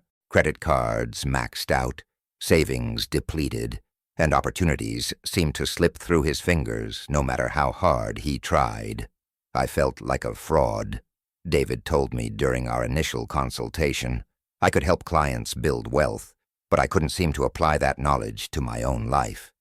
There was obviously something deeper going on, something I couldn't logic my way out of. That something was David's subconscious programming, his emotional patterns, and his energetic signature, all of which were perfectly calibrated to create and maintain financial struggle. But in 7 focused days, David transformed not just his mindset, but his entire way of being, setting in motion a cascade of changes that would revolutionize his financial reality forever. The science behind 7 days. Why 7 days? Research in neuroscience shows that it takes approximately 7 days of consistent practice to begin forming new neural pathways strong enough to compete with your old, established pattern. 7 days is also the minimum time required to start signaling new genes in new ways, literally beginning to change your genetic expression through conscious choice. But there's something even more profound about 7 days. It's enough time to break the cycle of chemical addiction to your old emotions without being so long that your old identity can mount a successful resistance campaign. 7 days creates a window of transformation, short enough to maintain intensity, long enough to create lasting change. During these 7 days, you'll be doing more than just changing your thoughts or practicing new behaviors. You'll be installing completely new neural networks, reconditioning your autonomic nervous system, upgrading your genetic expression and broadcasting a new electromagnetic signature to the quantum field. Each day builds upon the previous one, creating a compound effect that accelerates your transformation exponentially. By day 7, you won't just be thinking differently about money. You'll be biologically different, energetically different, and quantum mechanically aligned with prosperity. Day 1, the foundation, breaking the addiction to your past self. Your transformation begins with recognizing that you are chemically addicted to being yourself. Every thought you've thought, every emotion you've felt, and every behavior you've exhibited has created neural pathways and chemical patterns that your body now considers normal. When you think the same thoughts as yesterday, your brain produces the same chemicals as yesterday. When your body receives these familiar chemicals, it feels like you. This is why change feels so uncomfortable. You're literally asking your body to feel unlike itself. Day 1. Practice. Morning, 20 minutes. Sit quietly and become aware of your automatic thoughts about money. Don't judge them or try to change them. Simply observe them like a scientist studying data. Notice the familiar worries, fears, and limitations that arise without your conscious intention. This is your old programming announcing itself. Write down every limiting thought that surfaces. I never have enough. Money is hard to come by. I'm not good with finances. Rich people are greedy. I can't afford that. These thoughts are not you. They're programs that were installed in your subconscious mind, and today, you're becoming conscious of them. Throughout the day, every time you catch yourself thinking one of these automatic thoughts, pause and say, "That's not me thinking, that's my old programming." Then consciously choose a thought that aligns with prosperity. Abundance flows to me easily. I am naturally good with money. Wealth is my birthright. Evening, 15 minutes. Before sleep, reflect on how many times you caught your old programming running. Celebrate each moment of awareness.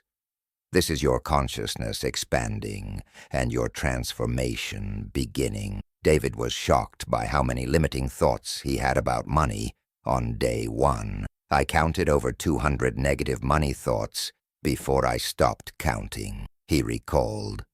I had no idea my mind was such a broken record of financial limitation. Day 2. The rewiring, installing new neural networks. Now that you've become conscious of your old programming, it's time to begin installing new patterns. Today is about consciously choosing thoughts, emotions, and behaviors that align with your prosperous future self. Your brain is incredibly plastic. It changes based on what you repeatedly think, feel, and do. Today, you begin the process of literally rewiring your neural networks for prosperity consciousness. Day 2. Practice. Morning, 30 minutes. Create a detailed vision of your ideal financial reality. Don't just think about having money. Envision being the person who naturally has money. How does this person think? How do they feel? How do they make decisions? How do they move through the world? Write down the thoughts, emotions, and behaviors of your prosperous self. Then spend 15 minutes mentally rehearsing being this person. See through their eyes, feel through their heart, think with their mind. This mental rehearsal is installing the neural networks for your new identity. Throughout the day, act from your new identity in every financial decision, no matter how small. When buying coffee, choose from abundance rather than scarcity. When checking your bank balance, respond from your future self rather than your past conditioning. When opportunities arise, evaluate them from prosperity consciousness. Evening, 20 minutes. Review the day from the perspective of your prosperous self. What would they be proud of? What would they do differently tomorrow? Feel genuine gratitude for your transformation in progress. By day 2, David noticed something shifting. I felt like I was playing a role at first, he said, but then I realized maybe my scarcity mindset was the role, and this abundance consciousness is who I really am. Day 3. The emotional reconditioning, teaching your body a new future. Your body is your unconscious mind. It doesn't know the difference between an experience that's happening and an experience you're vividly imagining. Today, you teach your body how it feels to be prosperous before you have physical evidence of prosperity. This emotional reconditioning is crucial because your heart's electromagnetic field is what broadcasts your reality to the quantum field. Change your heart's signal, and you change what you attract. Day 3. Practice. Morning, 35 minutes. Practice the technique of anticipated gratitude that we explored in Chapter 5. Feel genuine appreciation for the prosperity that's on its way to you. Let yourself experience the emotions of already having achieved financial freedom. Relief, joy, security, generosity, peace. Don't just think grateful thoughts. Feel grateful emotions in your body. Let these feelings expand from your heart throughout your entire being. This isn't positive thinking. It's emotional reconditioning at the cellular level.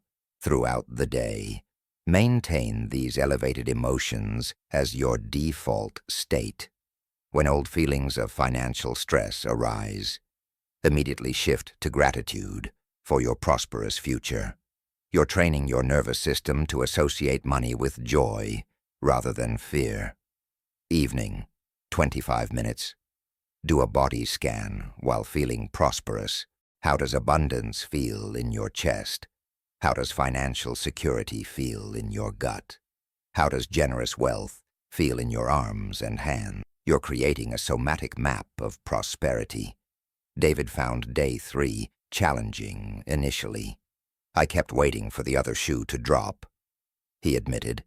But gradually, I started believing at a cellular level that good things were actually possible for me. Day 4, the energetic alignment, broadcasting your new signal. Today, you learn to consciously control your electromagnetic field, the energetic signature that determines what you attract into your experience. You're becoming aware of yourself as an electromagnetic being whose internal state creates external circumstances. Day 4, practice. Morning, 40 minutes. Practice heart coherence breathing while holding your vision of prosperity. Breathe slowly and deeply from your heart center while feeling genuine appreciation for your abundant future. This creates coherence between your heart and brain, generating a powerful electromagnetic field. Spend 20 minutes in this coherent state, broadcasting the signal of prosperity to the quantum field. Imagine your electromagnetic field extending several feet beyond your body, carrying information about your abundant future into the field of infinite possibilities. Throughout the day, monitor your energetic state. Are you broadcasting scarcity or abundance, fear or trust, limitation or possibility? Every moment you're sending a signal. Make sure it's aligned with what you want to receive. Evening, 30 minutes. Visualize your electromagnetic field as a golden light expanding from your heart. See this light carrying the information of your prosperity to the far reaches of the universe, setting in motion the circumstances that will manifest your abundant future. Day 4 was when I started feeling like I had superpowers. David laughed. I could literally feel my energy changing, and other people started responding to me differently. Day 5, the synchronicity activation, opening to universal support. Today you learn to recognize and respond to the signs that the universe is supporting your transformation. Synchronicities aren't coincidences. They're feedback from the quantum field, confirming that you're aligned with your highest path. Day 5, practice. Morning, 45 minutes. Set a clear intention to notice synchronicities, opportunities and signs that your prosperity is manifesting. Then practice the meditation of becoming no one, nobody, no thing, in no time, dissolving your limited identity to access infinite possibility. In this expanded state, ask for guidance about your next steps toward financial freedom. Don't try to figure it out with your thinking mind. Simply remain open and receptive to whatever wants to emerge. Throughout the day, pay attention to unexpected encounters, sudden insights, resources that appear, people who offer help, or opportunities that arise. These aren't coincidences. They're the universe responding to your elevated state of being. Evening, 35 minutes. Journal about the synchronicities you noticed. How is the universe confirming your transformation? What guidance are you receiving? What opportunities are presenting themselves? David's day 5 was filled with remarkable synchronicities. 3 different people mentioned investment opportunities to me without me even asking. He marveled. And I got a call about a freelance project that I'd completely forgotten applying for months earlier. Day 6, the integration, becoming your future self, that you practice embodying your prosperous self so completely that it becomes more familiar than your old identity. You're not just thinking about being wealthy. You're being the person who is wealthy. Day 6, practice, morning, 50 minutes. Spend extended time in meditation as your future prosperous self. How does this person wake up? How do they start their day? What's their relationship with money like? What decisions do they make? What energy do they carry? Don't observe this person from the outside. Become them. Think their thoughts, feel their emotions, see through their eyes. This isn't visualization, it's identity transformation. Throughout the day, live as your prosperous self. Walk like someone who is financially free. Make decisions like someone who has abundant resources. Speak like someone who expects success. Treat others like someone who is generous and secure. Evening, 40 minutes. Review your day from the perspective of your future self. What would they be proud of? What would they adjust? How are you becoming more like them with each passing moment? By day 6, I felt like a completely different person, David reflected.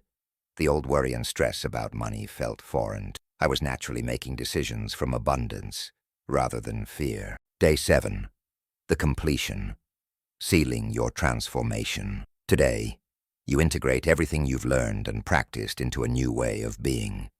You're not just someone who did a 7-day program. You're someone who has become the prosperous version of themselves. Day 7, practice, morning, 60 minutes. Do your most comprehensive practice yet. Begin with heart coherence breathing, then move into anticipated gratitude, then embody your future self completely. Feel the integration of mind, heart, and body around your new prosperous identity. Spend the final 20 minutes in deep appreciation, not just for your future prosperity, but for your transformation itself. You are not the same person who started this journey 7 days ago. Throughout the day, live your new identity completely. This isn't the last day of a program. It's the first day of your new life. Every choice, every thought, every emotion should align with who you've become. Evening, 45 minutes. Complete your 7-day transformation by setting intentions for maintaining your new state of being. How will you continue to nurture your prosperity consciousness? How will you keep growing into your abundant self? The compound effect begins. What David discovered, and what thousands of others have experienced, is that the 7-day protocol is just the beginning. The real magic happens in the weeks and months that follow. As your new neural networks strengthen, your new identity solidifies, and your new electromagnetic signature continues attracting aligned opportunities. Within 30 days of completing his 7-day transformation, David had attracted 3 new high-paying consulting clients. negotiated a significant salary increase at his primary job, received an unexpected tax refund that he'd forgotten about, been offered a partnership opportunity in a profitable venture, experienced a complete shift in his relationship with money, from fear to excitement. But more importantly, he had become someone who naturally attracted and managed wealth, rather than someone who struggled with money. The external changes were simply reflections of his internal transformation, the critical success factors. For this 7-day protocol to create lasting transformation, certain elements are essential. Consistency. You must practice every single day without exception. Missing even one day breaks the neurochemical momentum and allows your old patterns to reassert themselves. Intensity. Each practice session should be done with complete focus and emotional engagement. Going through the motions without genuine feeling produces minimal results. Isolation from old triggers. During these 7 days, minimize exposure to people, places, and situations that trigger your old financial pattern. You're installing new programming. Don't let the old environment overwrite it. Trust the process. You may not see dramatic external changes in 7 days, but profound internal changes will be occurring. Trust that the universe is reorganizing itself around your new vibrational signature. Your transformation awaits. The 7-day protocol you've just learned represents the culmination of cutting-edge science and ancient wisdom. It's a proven system for transforming not just your financial circumstances, but your entire way of being in the world. David's story isn't unique.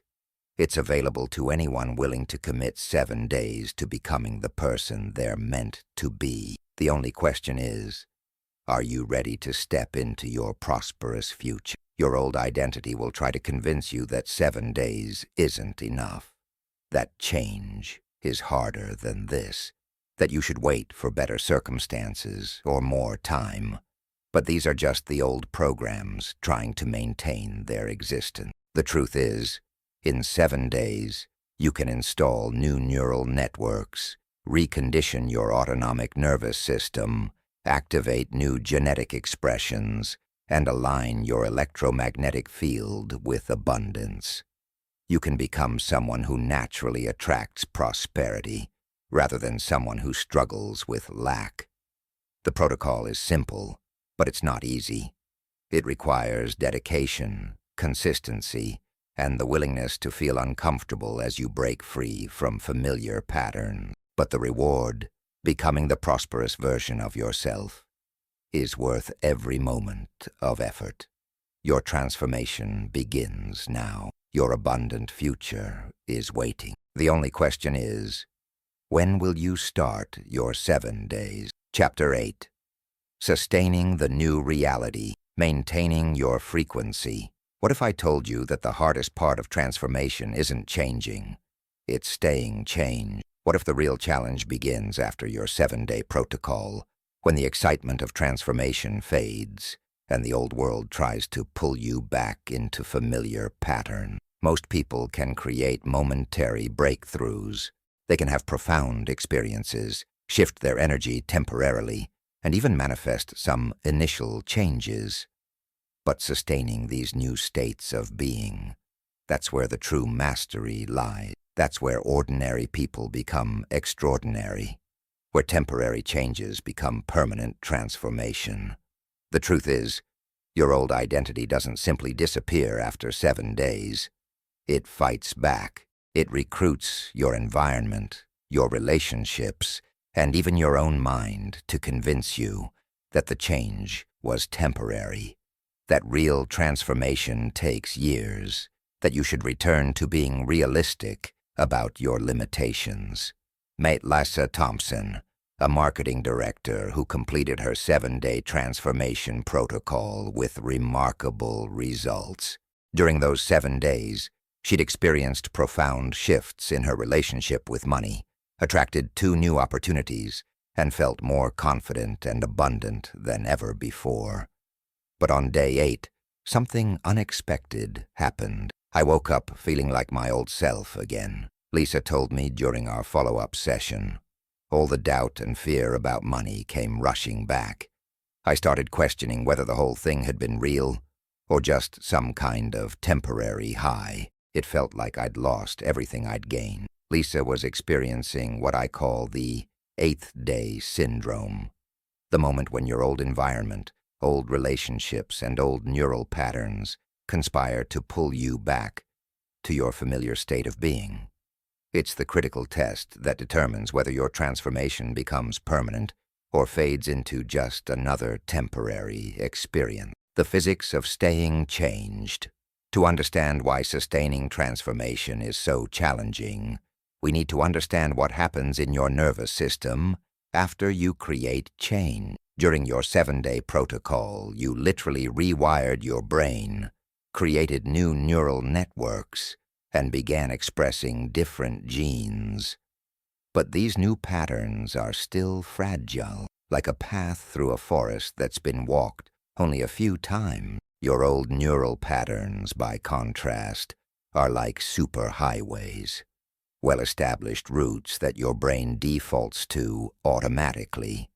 These patterns have been reinforced thousands of times over decades. They're efficient, familiar, and strongly connected to your survival programming. When you return to your normal environment after transformation, every familiar trigger, the same people, places, situations, and stresses, activates these old superhighways. Your brain, seeking efficiency, naturally wants to return to its default programming. This isn't a character flaw or a failure. It's normal neurology. But here's the key insight.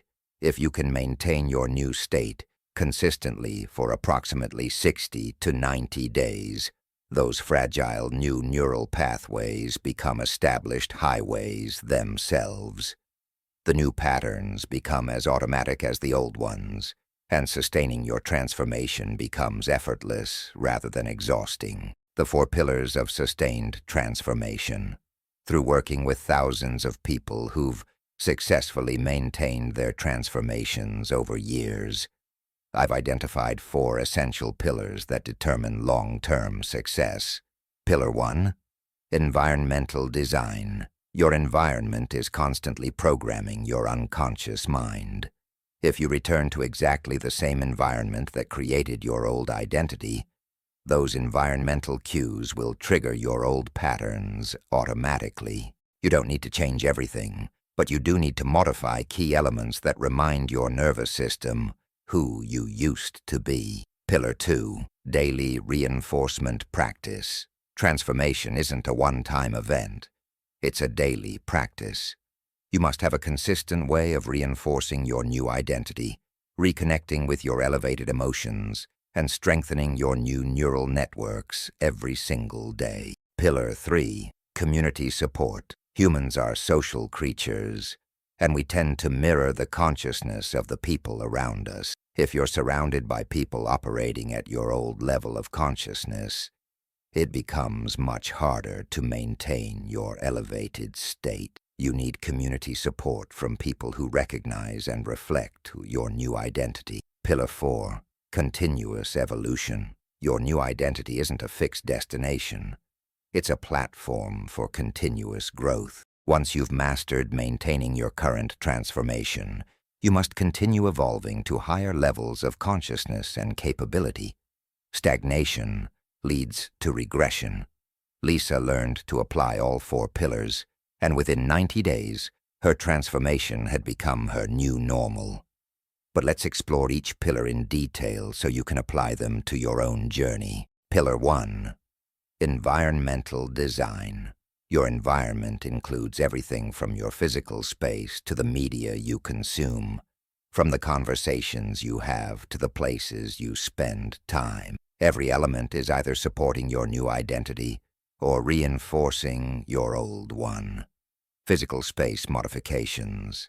Lisa began by making subtle but important changes to her physical environment. She rearranged her office to reflect abundance rather than scarcity, adding a vision board, upgrading her workspace, and removing visual reminders of financial struggle. At home, she created what she called a prosperity corner, a space dedicated to maintaining her elevated state through meditation, journaling, and vision work. This physical anchor helped her nervous system remember her new identity, even when old patterns tried to resurface. Information diet curation. One of Lisa's biggest breakthroughs came from changing her information diet. She realized that starting each day with news headlines about economic problems, social media posts about struggle, and conversations focused on limitations was programming her subconscious for scarcity. Instead, she began each day by consuming content that reinforced abundance consciousness, reading about successful entrepreneurs, listening to podcasts about manifestation, and engaging with social media accounts that inspired rather than depleted her energy. Relationship boundary setting. Perhaps most challenging but most important was learning to set energetic boundaries with people who were invested in her old identity. Some friends and family members unconsciously tried to pull her back to her familiar role as someone who struggled with money. Lisa learned to recognize these attempts and respond differently. When someone made comments about her unrealistic optimism or warned her to be more practical, she thanked them for their concern but didn't absorb their limitations as truth. Pillar 2. Daily reinforcement practice. The most successful people I've worked with have developed what I call a morning mastery routine, a consistent daily practice that reinforces their transformation before the world has a chance to trigger their old pattern. The 5-4-3-2-1 morning protocol. Lisa developed her own version of this practice, 5 minutes of gratitude, beginning each day by feeling genuine appreciation for her transformation in progress and the prosperity flowing into her life. 4 minutes of heart coherence, using breathing techniques to generate coherent heart rhythms while holding her vision of financial abundance. 3 minutes of identity reinforcement, mentally rehearsing being her prosperous self, thinking her thoughts, feeling her emotions, imagining her actions. 2 minutes of intention setting, clearly stating her intentions for the day from her elevated identity rather than her old patterns. 1 minute of energy calibration, checking her energetic state and making any adjustments needed to maintain her abundant frequency throughout the day. Evening integration practice. Equally important was Lisa's evening practice of reviewing her day from her new identity. She asked herself, how did my prosperous self show up today? What would she be proud of? How did I stay aligned with abundance consciousness? This evening integration prevented her from unconsciously reverting to old patterns during sleep and helped her brain consolidate the neural networks supporting her new identity. Pillar 3. Community support.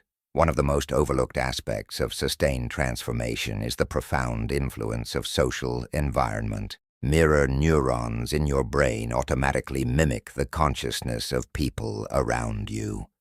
If you're consistently around people operating from scarcity, your brain will tend to default to scarcity patterns to fit in socially. Creating your transformation tribe. Lisa began intentionally cultivating relationships with people who operated at the consciousness level she was growing into. She joined entrepreneurship groups, attended personal development events, and sought out mentors who embodied the financial success she desired. More importantly, she learned to recognize the difference between people who supported her growth and those who were unconsciously invested in keeping her small. The former celebrated her successes and encouraged her evolution. The latter felt threatened by her changes and subtly undermined her progress. Managing family dynamics. Family relationships presented unique challenges because these people had the most invested in her old identity. Lisa discovered that she could love her family while not allowing them to define her new reality. She learned to maintain her elevated state even during family gatherings, using their old programming as opportunities to strengthen her new identity rather than triggers that pulled her backward. This required tremendous consciousness and practice, but eventually her family began responding to her differently as she consistently showed up differently. Finding your frequency match. The most profound shift came when Lisa began attracting people who naturally resonated with her new frequency. As she sustained her abundance consciousness, she found herself in conversations with successful entrepreneurs, attracting mentors who offered guidance, and developing friendships with people who challenged her to grow rather than stay small. This wasn't about rejecting old relationships, but about no longer allowing those relationships to determine her identity or limit her possibilities. Pillar 4. Continuous evolution. Perhaps the most important insight about sustained transformation is that your new identity isn't a destination. It's a launching pad for continuous evolution.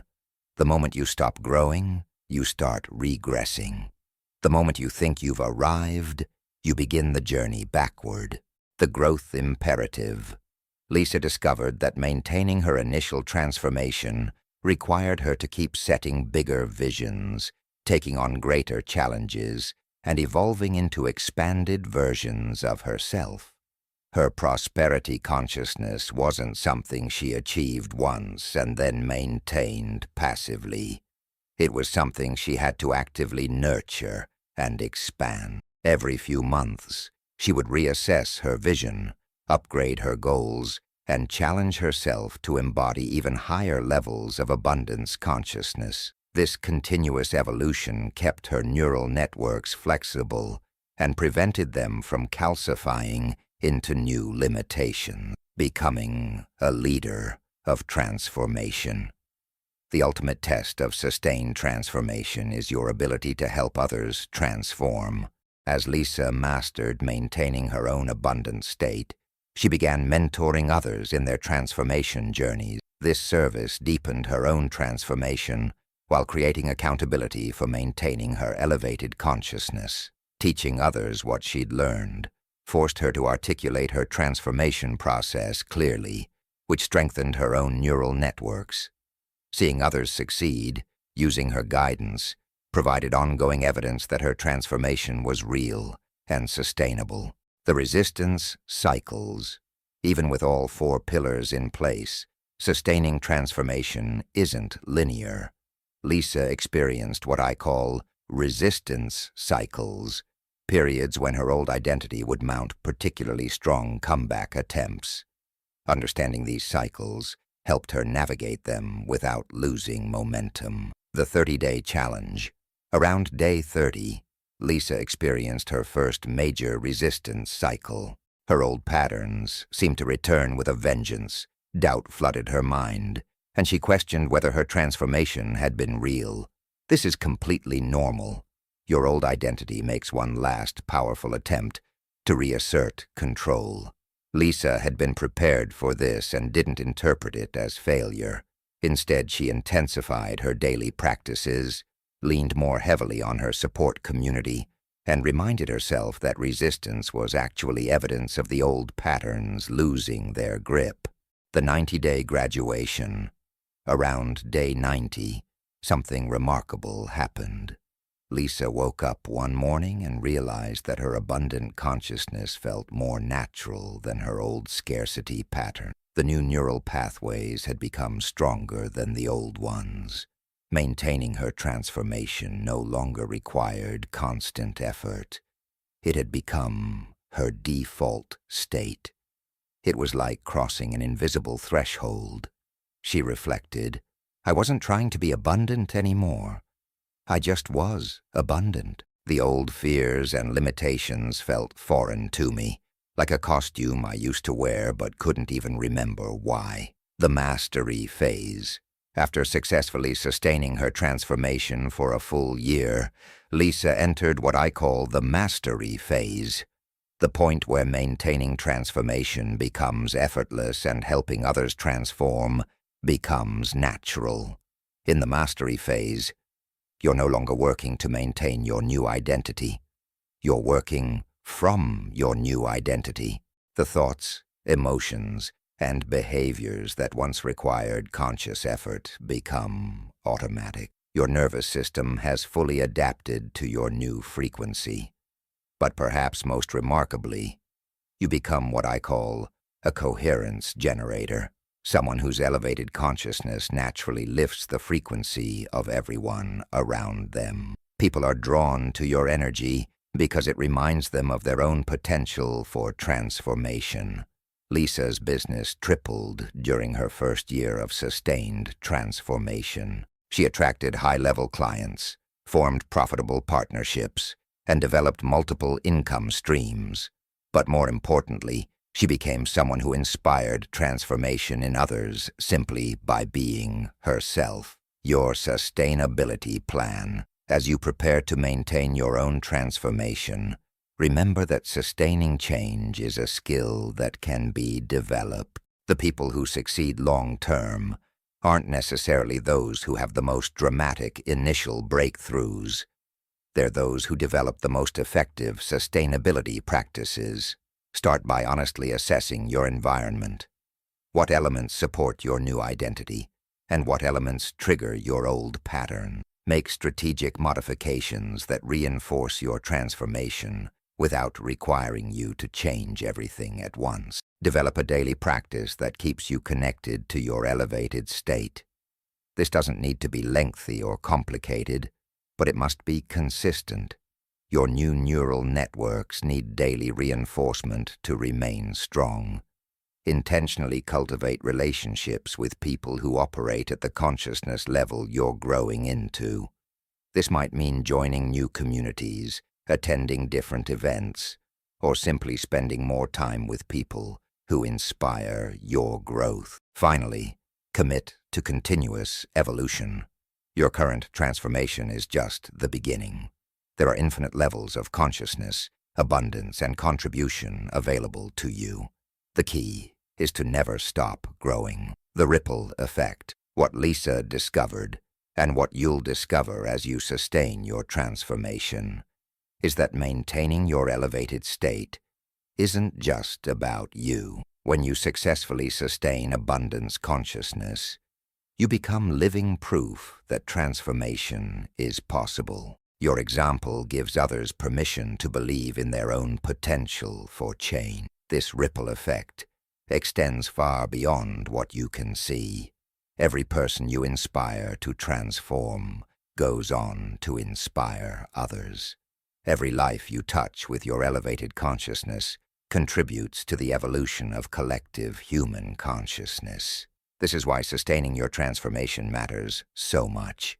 You're not just maintaining your own abundant state. You're holding a frequency that helps elevate the entire planet. Your transformation is needed. Your sustained growth is a gift to the world. Your commitment to maintaining your elevated consciousness is one of the most important contributions you can make to humanity's evolution. The question isn't whether you can sustain your transformation. You absolutely can. The question is whether you're willing to do the daily work of staying changed in a world that's constantly trying to pull you back to familiar limitations. Your prosperous future depends on your answer. The world's prosperity depends on your answer. Choose to stay transformed. Choose to keep growing. Choose to remain a beacon of possibility in a world that desperately needs living examples of what's possible. Your sustained transformation is your gift to yourself and your gift to the world. Chapter 9. Prosperity Beyond Money. Total Abundance. What if I told you that financial prosperity is just the beginning? What if the abundance consciousness you've been developing has applications far beyond your bank account, far beyond material wealth, far beyond anything you've imagined possible? Most people think prosperity means having more money. And while financial abundance is certainly one expression of prosperity consciousness, It's actually the smallest manifestation of what becomes available when you truly embody the frequency of abundance.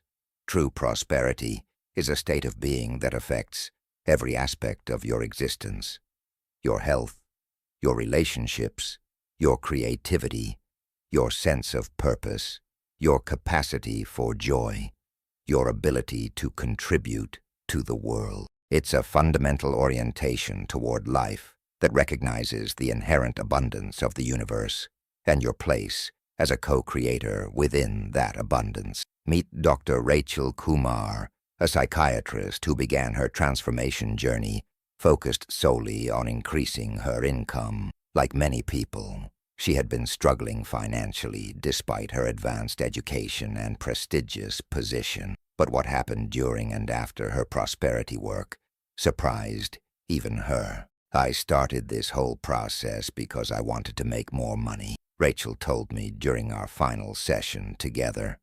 "But what I got was so much more profound than financial success. I got my life back. I got my health back. I got my sense of wonder back. The money was just the first domino to fall. Everything else followed." Rachel's story illustrates a profound truth. When you align with authentic abundance consciousness, prosperity flows into every area of your life because you've fundamentally changed who you are at the energetic level. You haven't just learned techniques to make money. You've become someone who naturally creates and receives abundance in all its form. The holographic nature of prosperity. To understand why prosperity consciousness affects every aspect of life, we need to understand the holographic nature of consciousness itself. In a hologram, every piece contains the whole image. Similarly, how you approach one area of life reflects how you approach all areas of life. If you have scarcity programming around money, that same programming shows up in your relationships: fear of not being loved enough. Your health, fear of not having enough energy or vitality. Your creativity, fear of not having enough good ideas. And your spiritual life, fear of not being worthy of divine blessing. Conversely, when you develop genuine abundance consciousness in one area, that consciousness naturally expands to encompass your entire existence. The same neural networks, emotional patterns, and energetic frequencies that create financial flow also create flow in health, relationships, creativity, and purpose.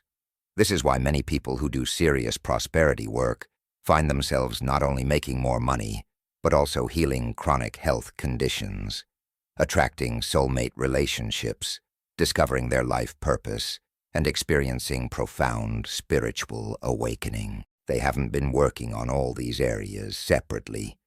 They've been addressing the fundamental consciousness that underlies all areas. Physical prosperity, the body as temple. Rachel's first surprise came in the area of physical health. Within 2 months of beginning her prosperity work, her chronic fatigue disappeared, her digestion improved dramatically, and she lost 20 pounds without changing her diet or exercise routine. "I didn't even realize I was working on my health," she marveled. "But as I released scarcity programming around money, I also released scarcity programming around vitality, energy, and well-being." This connection isn't accidental. Your body is constantly responding to your consciousness. When you live in scarcity consciousness, your nervous system operates in chronic stress mode. Your cells receive chemical signals that there isn't enough safety, enough resources, enough support. This creates inflammation, depletes your immune system, and accelerates aging. But when you embody abundance consciousness, your nervous system relaxes into its natural state of thriving. Your cells receive signals of safety, sufficiency, and support. This activates healing mechanisms, optimizes organ function, and creates what scientists call biological coherence. Physical prosperity practices, morning body gratitude. Begin each day by appreciating your body's incredible intelligence and capacity for health. Feel grateful for your heart's tireless beating, your lungs' effortless breathing, your immune system's constant protection. Abundant nourishment. Choose foods that support your highest vitality, not from deprivation, but from love for your body's optimal function. Eat with appreciation rather than guilt or anxiety. Movement as celebration. Exercise your body as a celebration of its capabilities rather than punishment for its perceived flaws. Feel the abundance of strength, flexibility, and energy available to you. Relational prosperity. Love without limits. Perhaps the most surprising transformation for Rachel was in her relationships. Despite being successful professionally, she had struggled with intimate relationships, often feeling like she needed to prove her worth or compete for love and attention. I realized I had the same scarcity patterns in love that I had with money, she reflected. I was always worried there wasn't enough affection, enough attention, enough commitment to go around. I was operating from fear of loss instead of trust in abundance. As Rachel developed genuine prosperity consciousness, her approach to relationships transformed completely. She stopped trying to get love and started giving love freely. She stopped worrying about whether she was worthy of affection and started appreciating the inherent worthiness of everyone around her. This shift created a profound change in how others responded to her. Friends became more supportive, colleagues became more collaborative, and she attracted a romantic partnership with someone who matched her new frequency of abundance consciousness. Relational prosperity, principles, love as infinite resource.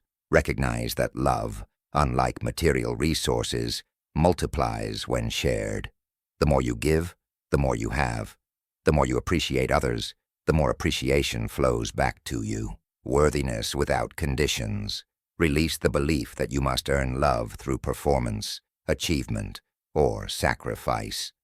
Your worthiness is inherent, not conditional. Abundance, mindset in conflict. When relationship challenges arise, approach them from abundance rather than scarcity. Instead of fighting over limited resources, time, attention, affection, look for creative solutions that serve everyone's highest good. Creative prosperity, infinite expression. One of the most delightful aspects of Rachel's transformation was the return of her creativity. She had been a talented artist in college, but abandoned her creative pursuits when she entered medical school, believing that artistic expression was impractical and financially irresponsible. As her abundance consciousness expanded, she found herself drawn back to painting. But this wasn't just a hobby. It became a profound channel for her healing work with patients, and eventually led to a successful exhibition that raised significant funds for mental health programs. I finally understood that creativity isn't separate from prosperity. It's one of the highest expressions of prosperity consciousness, she said. When you truly trust in abundance, you're willing to express your unique gifts without needing to know how they'll be received or monetized. Creative prosperity isn't about becoming a professional artist. It's about recognizing that you are a creative being by nature, and that your unique expression is both valuable and needed in the world. When you operate from abundance consciousness, you trust that there's room for your voice, your vision, your contribution. Creative prosperity practices daily creative expression. Engage in some form of creative expression daily, not for outcome, but for the joy of creation itself. This might be writing, drawing, cooking, dancing, problem-solving, or innovating in your work. Perfectionism. Release. Create from abundance rather than scarcity by releasing the need for your creative expression to be perfect or immediately monetizable. Trust that your authentic expression has value. Collaborative creation. Look for opportunities to combine your creativity with others, recognizing that collaborative creation often produces results more abundant than individual efforts. Spiritual prosperity. Connection to Source. The deepest transformation Rachel experienced was spiritual. Despite being trained in scientific materialism, she found herself naturally opening to a profound sense of connection with something greater than herself. I started experiencing what I can only call divine abundance, she described, a sense that the universe is incredibly generous, infinitely creative, and deeply supportive of life. I felt held by an intelligence that wants every being to flourish. This spiritual awakening wasn't separate from her practical prosperity work.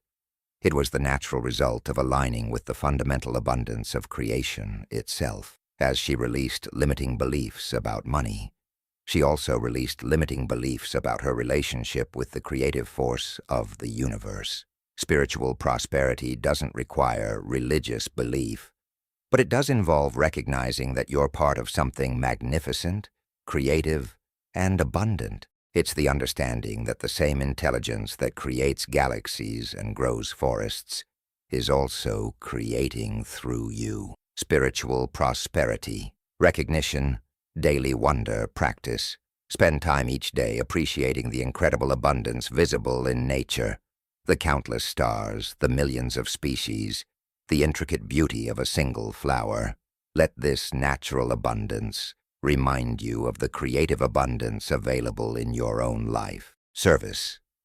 As expression, look for ways to be of service to others, recognizing that your gifts and resources are meant to flow through you to benefit the whole. Service from abundance feels joyful rather than depleting. Trust in timing. Develop faith that the universe's timing is perfect, even when it doesn't match your personal timeline. This trust allows you to act from inspiration rather than desperation. Professional prosperity. Work as expression. Rachel's transformation naturally affected her professional life as well. She found herself approaching her psychiatric practice from a completely different consciousness. Instead of focusing primarily on pathology and dysfunction, she began helping patients recognize their inherent wholeness and capacity for healing. This shift attracted patients who were ready for deeper transformation work. Her practice grew organically through referrals, and she was invited to teach at medical conferences about integrative approaches to mental health. Her income increased significantly, but more importantly, her work became a source of deep fulfillment rather than just financial necessity.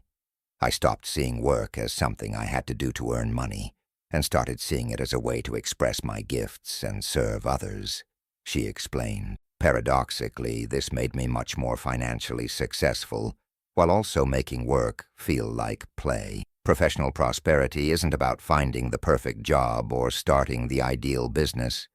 It's about bringing abundance consciousness to whatever work you do, recognizing that your work is ultimately about serving others and expressing your unique capabilities. Professional prosperity. Principles. Value creation focus.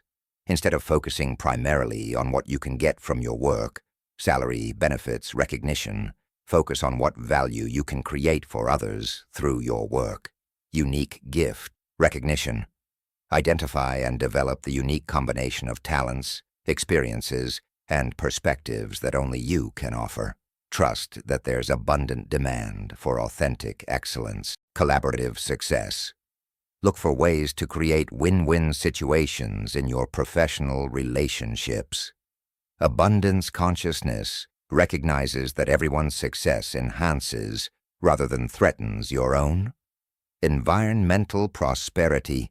Abundance in all forms. As Rachel's consciousness continued expanding, she began noticing abundance everywhere, not just in her personal life, but in the world around her. She started seeing solutions instead of just problems, opportunities instead of just obstacles, beauty instead of just ugliness.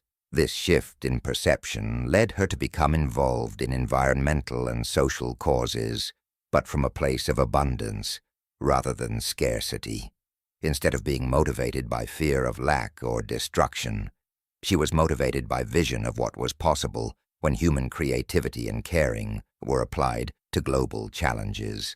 I realized that many of our environmental and social problems stem from scarcity consciousness, the belief that there isn't enough to go around, so we have to compete and hoard resources, she observed. But from abundance consciousness, you naturally look for ways to create more for everyone while taking better care of the planet. Environmental prosperity involves recognizing that caring for the earth isn't about sacrifice or limitation. It's about creating sustainable abundance for all life. It's understanding that your individual prosperity is connected to the prosperity of the whole planet. The ripple effect of total abundance. What's most remarkable about Rachel's story is how her transformation affected everyone around her. Her patients began experiencing more profound healing. Her colleagues became more collaborative and innovative. Her family relationships became more harmonious. Even her neighborhood seemed to become more vibrant and connected. This ripple effect happens because consciousness is contagious. When you embody genuine abundance consciousness, you become what physicists call a coherence generator, someone whose elevated state of being naturally lifts the frequency of their environment. People don't just notice that you're more successful financially. They notice that you're more alive, more joyful, more creative, more peaceful. They want to understand how you've achieved this transformation, and many are inspired to begin their own journey. Living as abundance itself, the ultimate realization of prosperity consciousness is understanding that you don't have abundance. You are abundance. You're not trying to get something outside yourself. You're remembering what you already are at your core. This isn't metaphorical thinking. Quantum physics reveals that you're literally made of the same creative energy that forms stars, grows flowers, and orchestrates the incredible intelligence of life itself. The abundance you seek in external forms already exists as your essential nature. When you truly understand this, prosperity work becomes less about acquiring and more about expressing, less about receiving and more about giving, less about becoming worthy and more about remembering your inherent worthiness. Rachel describes her current state. I wake up each day feeling like the universe is abundant, and I'm an expression of that abundance. Money flows to me because I'm a natural creator of value. Health flows through me because I'm aligned with life force. Love flows around me because I understand that love is what I'm made of.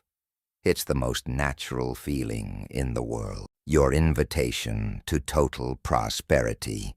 As you continue your prosperity journey, remember that financial abundance is just the beginning. The consciousness you're developing has applications in every area of life. The same principles that create financial flow create flow in health, relationships, creativity, and purpose. Allow your prosperity work to expand beyond money into all expressions of abundance. Notice how the elevated emotions you cultivate for financial success also enhance your physical vitality. Observe how the gratitude you develop for future wealth also deepens your appreciation for current blessing. Most importantly, trust that as you embody authentic abundance consciousness, prosperity will flow into your life in forms you haven't even imagined yet. The universe has infinite ways to express abundance through you, and your only job is to remain open to receiving it all. You are not separate from abundance. You are abundance, expressing itself in human form. Money is just one of infinite ways the universe can flow through you to create beauty, healing, innovation, and contribution in the world. Your prosperity isn't just about improving your own life.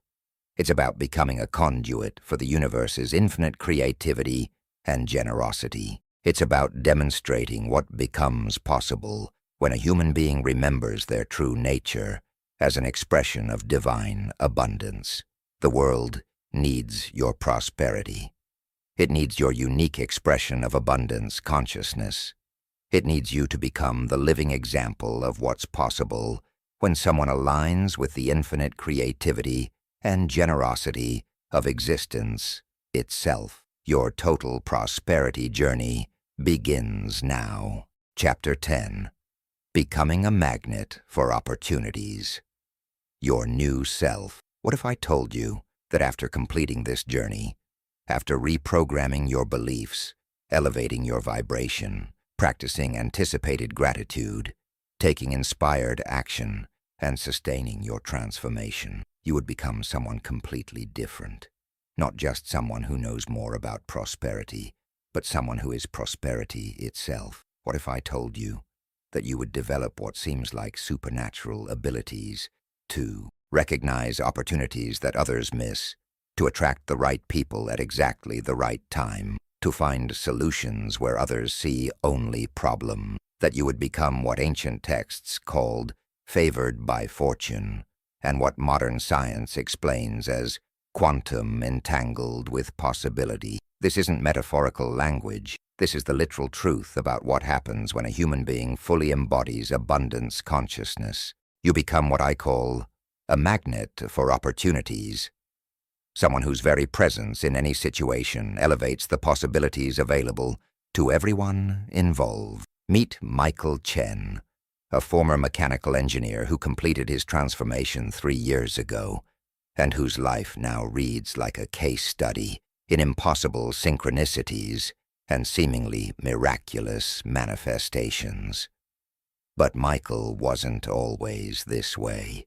In fact, his story began in the darkest place imaginable. 3 years ago, I was broken, Michael told me during our recent conversation. Divorced, bankrupt, clinically depressed, and convinced that life was basically a series of random disappointments, punctuated by brief moments of false hope. I had given up on the idea that things could get better. Today, Michael is the founder of a multi-million-dollar clean energy company, happily remarried to a woman who shares his vision for creating a better world, and recognized as a thought leader in sustainable technology. But more remarkably than his external success is the person he has become. Someone who seems to magnetize extraordinary opportunities wherever he goes. People ask me all the time how I got so lucky. Michael laughs. But luck has nothing to do with it. I became someone who resonates with possibility itself, the science of magnetic attraction. To understand how transformation creates this magnetic effect, we need to revisit what you've learned about electromagnetic fields and their relationship to opportunities. Your heart generates an electromagnetic field that extends several feet beyond your physical body. This field carries information about your internal state and broadcasts it continuously to your environment. When you consistently generate elevated emotions, gratitude, joy, love, excitement, your electromagnetic field becomes coherent and organized. This coherent field has a measurable effect on your environment, influencing everything from the behavior of electronic devices to the responses of people around you. But here's what's truly extraordinary.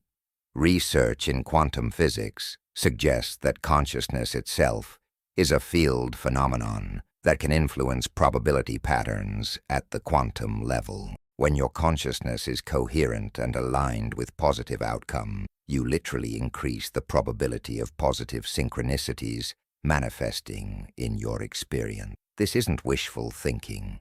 It's measurable physics.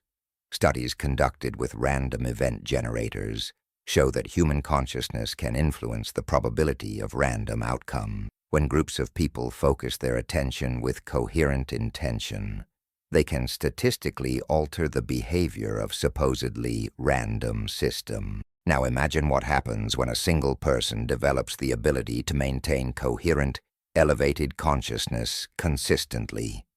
They become what physicists call a consciousness coherence generator, someone whose very presence increases the likelihood of positive outcomes for everyone around them. The 5 stages of magnetic development. Through observing hundreds of people who have sustained their transformations over years, I've identified 5 distinct stages that characterize the development of magnetic attraction to opportunity. Stage 1. The awakening. Months 1-3. In the first stage, you begin to notice that things work out for you more often than they used to. You catch green lights more frequently, find parking spaces more easily, and encounter helpful people when you need them most. These seem like small coincidences, but they're actually early evidence of your changing energetic signature. Michael's first sign was finding a perfect apartment when he'd been told there was nothing available in his price range.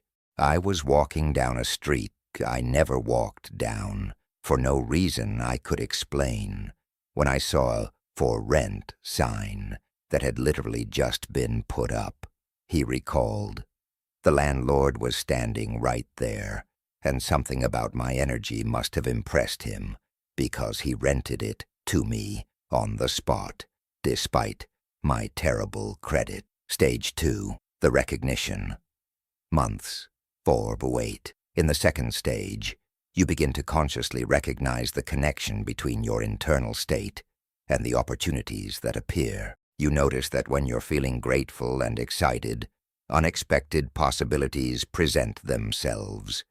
When you're worried or frustrated, things seem to go wrong. This recognition allows you to become more intentional about maintaining elevated states, which accelerates your magnetic development. You start to realize that you're not just attracting random good luck. You're attracting experiences that match your vibrational frequency. Stage 3. The integration. Months 9-18. During this stage, elevated consciousness becomes your default state, rather than something you have to work to maintain. Your nervous system has adapted to higher frequencies, and you naturally operate from gratitude, curiosity, and excitement, rather than fear, worry, and limitation. The opportunities that appear become more sophisticated and aligned with your deeper purpose. Instead of just finding good parking spaces, you start attracting career opportunities, investment possibilities, and collaborations that serve your highest vision. Michael entered this stage when he was approached by 3 different investors in the same week, all interested in funding a clean energy project he had mentioned in passing to various people. I wasn't even actively seeking investors, he marveled, but somehow the universe had heard my vision and was orchestrating the resources to make it happen. Stage 4. The mastery. Months 19-30. In the mastery stage, you develop what appears to be intuitive abilities to recognize opportunities that others miss completely. You can sense the potential in situations before it becomes obvious. You know which people to talk to, which events to attend, which directions to explore. This isn't psychic ability. It's the natural result of having a nervous system that's attuned to possibility rather than limitation. Your expanded awareness allows you to perceive patterns and connections that fear-based consciousness filters out. Stage 5. The service. Months 30+. The final stage involves using your magnetic abilities in service to others and to causes larger than yourself. You become someone who creates opportunities not just for yourself, but for everyone in your field of influence. You become a catalyst for positive change in your community and the world. Michael has reached this stage, using his success to fund renewable energy projects in developing countries and mentoring other entrepreneurs in sustainable technology. The real magic happens when you realize that your magnetic abilities are meant to benefit everyone, not just yourself. he explained. The daily practice of a magnet. People often ask Michael how he maintains his magnetic state consistently. His answer reveals the sophisticated daily practice he's developed. Morning. Attunement. 20 minutes. 5 minutes of gratitude for opportunities already flowing into his life. 5 minutes of heart coherence breathing while visualizing his highest vision. 10 minutes of possibility scanning, sensing what wants to emerge through him that day. Midday recalibration, 5 minutes. A brief check-in with his energetic state. Gratitude for any synchronicities or opportunities that have appeared. Intention setting for how he wants to show up for the rest of the day. Evening integration, 15 minutes. Review of the day's synchronicities and their meaning. Appreciation for the ways the universe supported his vision. Setting intentions for overnight processing and morning insights. Weekly vision sessions, 60 minutes. Deep meditation on his evolving vision and purpose. Evaluation of how his current projects align with his highest calling. Identification of new areas where he can serve and create value. The ripple effect of magnetic presence. What's most remarkable about people who develop magnetic attraction is the ripple effect they create. Michael's presence seems to elevate everyone around him. His employees are more creative and motivated. His business partners attract better opportunities. Even his family members report increased synchronicities in their own lives. This happens because consciousness is contagious. When someone consistently operates from elevated states, they become what I call a field generator. Their electromagnetic coherence influences the consciousness of everyone in their environment. I've noticed that meetings I attend are more productive. Projects I'm involved with run more smoothly, and problems seem to resolve themselves when I'm around. Michael observes, it's like my presence helps other people access their own highest possibilities. This isn't egotistical thinking. It's recognition of the responsibility that comes with magnetic development. When you become someone who naturally elevates possibility, you have an obligation to use that gift wisely. The advanced practices. As Michael's abilities have developed, he's incorporated increasingly sophisticated practices. Quantum field meditation, regular periods of dissolving his identity completely and merging with the field of infinite possibilities, returning with insights and inspirations that seem to come from beyond his individual mind. Synchronicity, cultivation, actively looking for meaningful coincidences and following the guidance they provide, treating synchronicities as a communication system from his higher intelligence. Group coherence, creation, leading meditation and visioning sessions with his team and community, creating collective coherence that amplifies everyone's magnetic abilities. Global field connection, daily practice of connecting his individual vision with the larger vision of planetary healing and human evolution, recognizing himself as part of a global network of consciousness. The challenges of magnetic living. Becoming a magnet for opportunities isn't without challenges. Michael has had to learn to discern between opportunities that truly serve his highest purpose and those that are simply attractive distractions.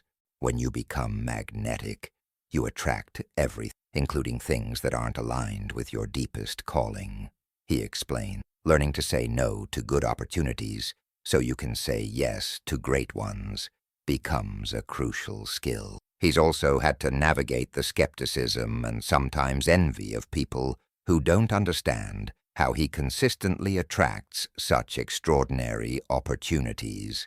Some people assume he's manipulating situations or exploiting connections, when in reality, he's simply operating from a different level of consciousness. I've learned that not everyone is ready to understand how consciousness creates reality, Michael reflects. My job isn't to convince anyone. It's to keep embodying the highest possibilities and letting the results speak for themselves. Your magnetic future. As you complete your own transformation journey and begin implementing the practices you've learned, you too will develop magnetic attraction to opportunities. The timeline may vary, but the stages remain consistent for everyone who commits to sustained practice. Remember that becoming magnetic isn't about manipulating external circumstances. It's about becoming so aligned with your highest possibilities that those possibilities naturally gravitate toward you. It's about developing such coherent consciousness that you become a beacon for everything that serves your deepest purpose. The key is consistency.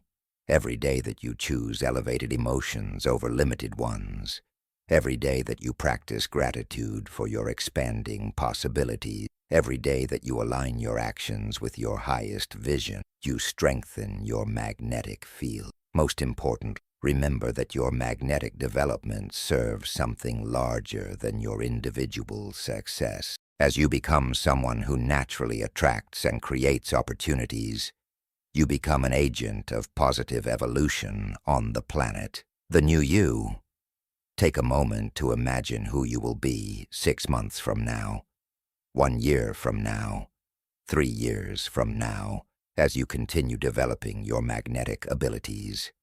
Imagine the opportunities that will flow to you, the people you'll attract, the projects you'll be called to lead. But more than the external manifestations, imagine who you will have become internally. Someone who wakes up each day expecting miracles. Someone who sees possibilities where others see problems. Someone who naturally elevates every situation they enter. Someone who serves as a bridge between the current world and the more beautiful world that wants to emerge. This isn't fantasy. It's the natural result of sustained abundance consciousness. It's who you were always meant to become, and who the world needs you to become. The opportunities you seek are already seeking you. The resources you need are already moving toward you. The people who will help you fulfill your purpose are already being guided into your path. Your only job is to maintain the magnetic frequency of someone who naturally attracts and creates extraordinary possibilities. Your only responsibility is to remain open, grateful, and in service to the highest good of all, the endless beginning. As we conclude this journey together, remember that what you've learned isn't an ending, but a beginning. You now possess the knowledge and tools to create any reality you choose. You understand the science of transformation and the art of manifestation. You know how to reprogram your mind, elevate your emotions, and align your energy with your desire. But most importantly, you've remembered who you truly are. A powerful, creative being with unlimited potential, deserving of abundance in all its forms, capable of contributing to the healing and evolution of our world. The prosperous, magnetic, extraordinary life you've always dreamed of isn't just possible. It's inevitable as long as you remain committed to embodying the principles you've learned. Your transformation is complete, and your true life is just beginning. The universe is waiting to see what you'll create next. The only question that remains is this: how much abundance will you allow yourself to receive? The answer to that question will determine not only your future, but the future of everyone whose life you touch along the way. Your magnetic journey starts now.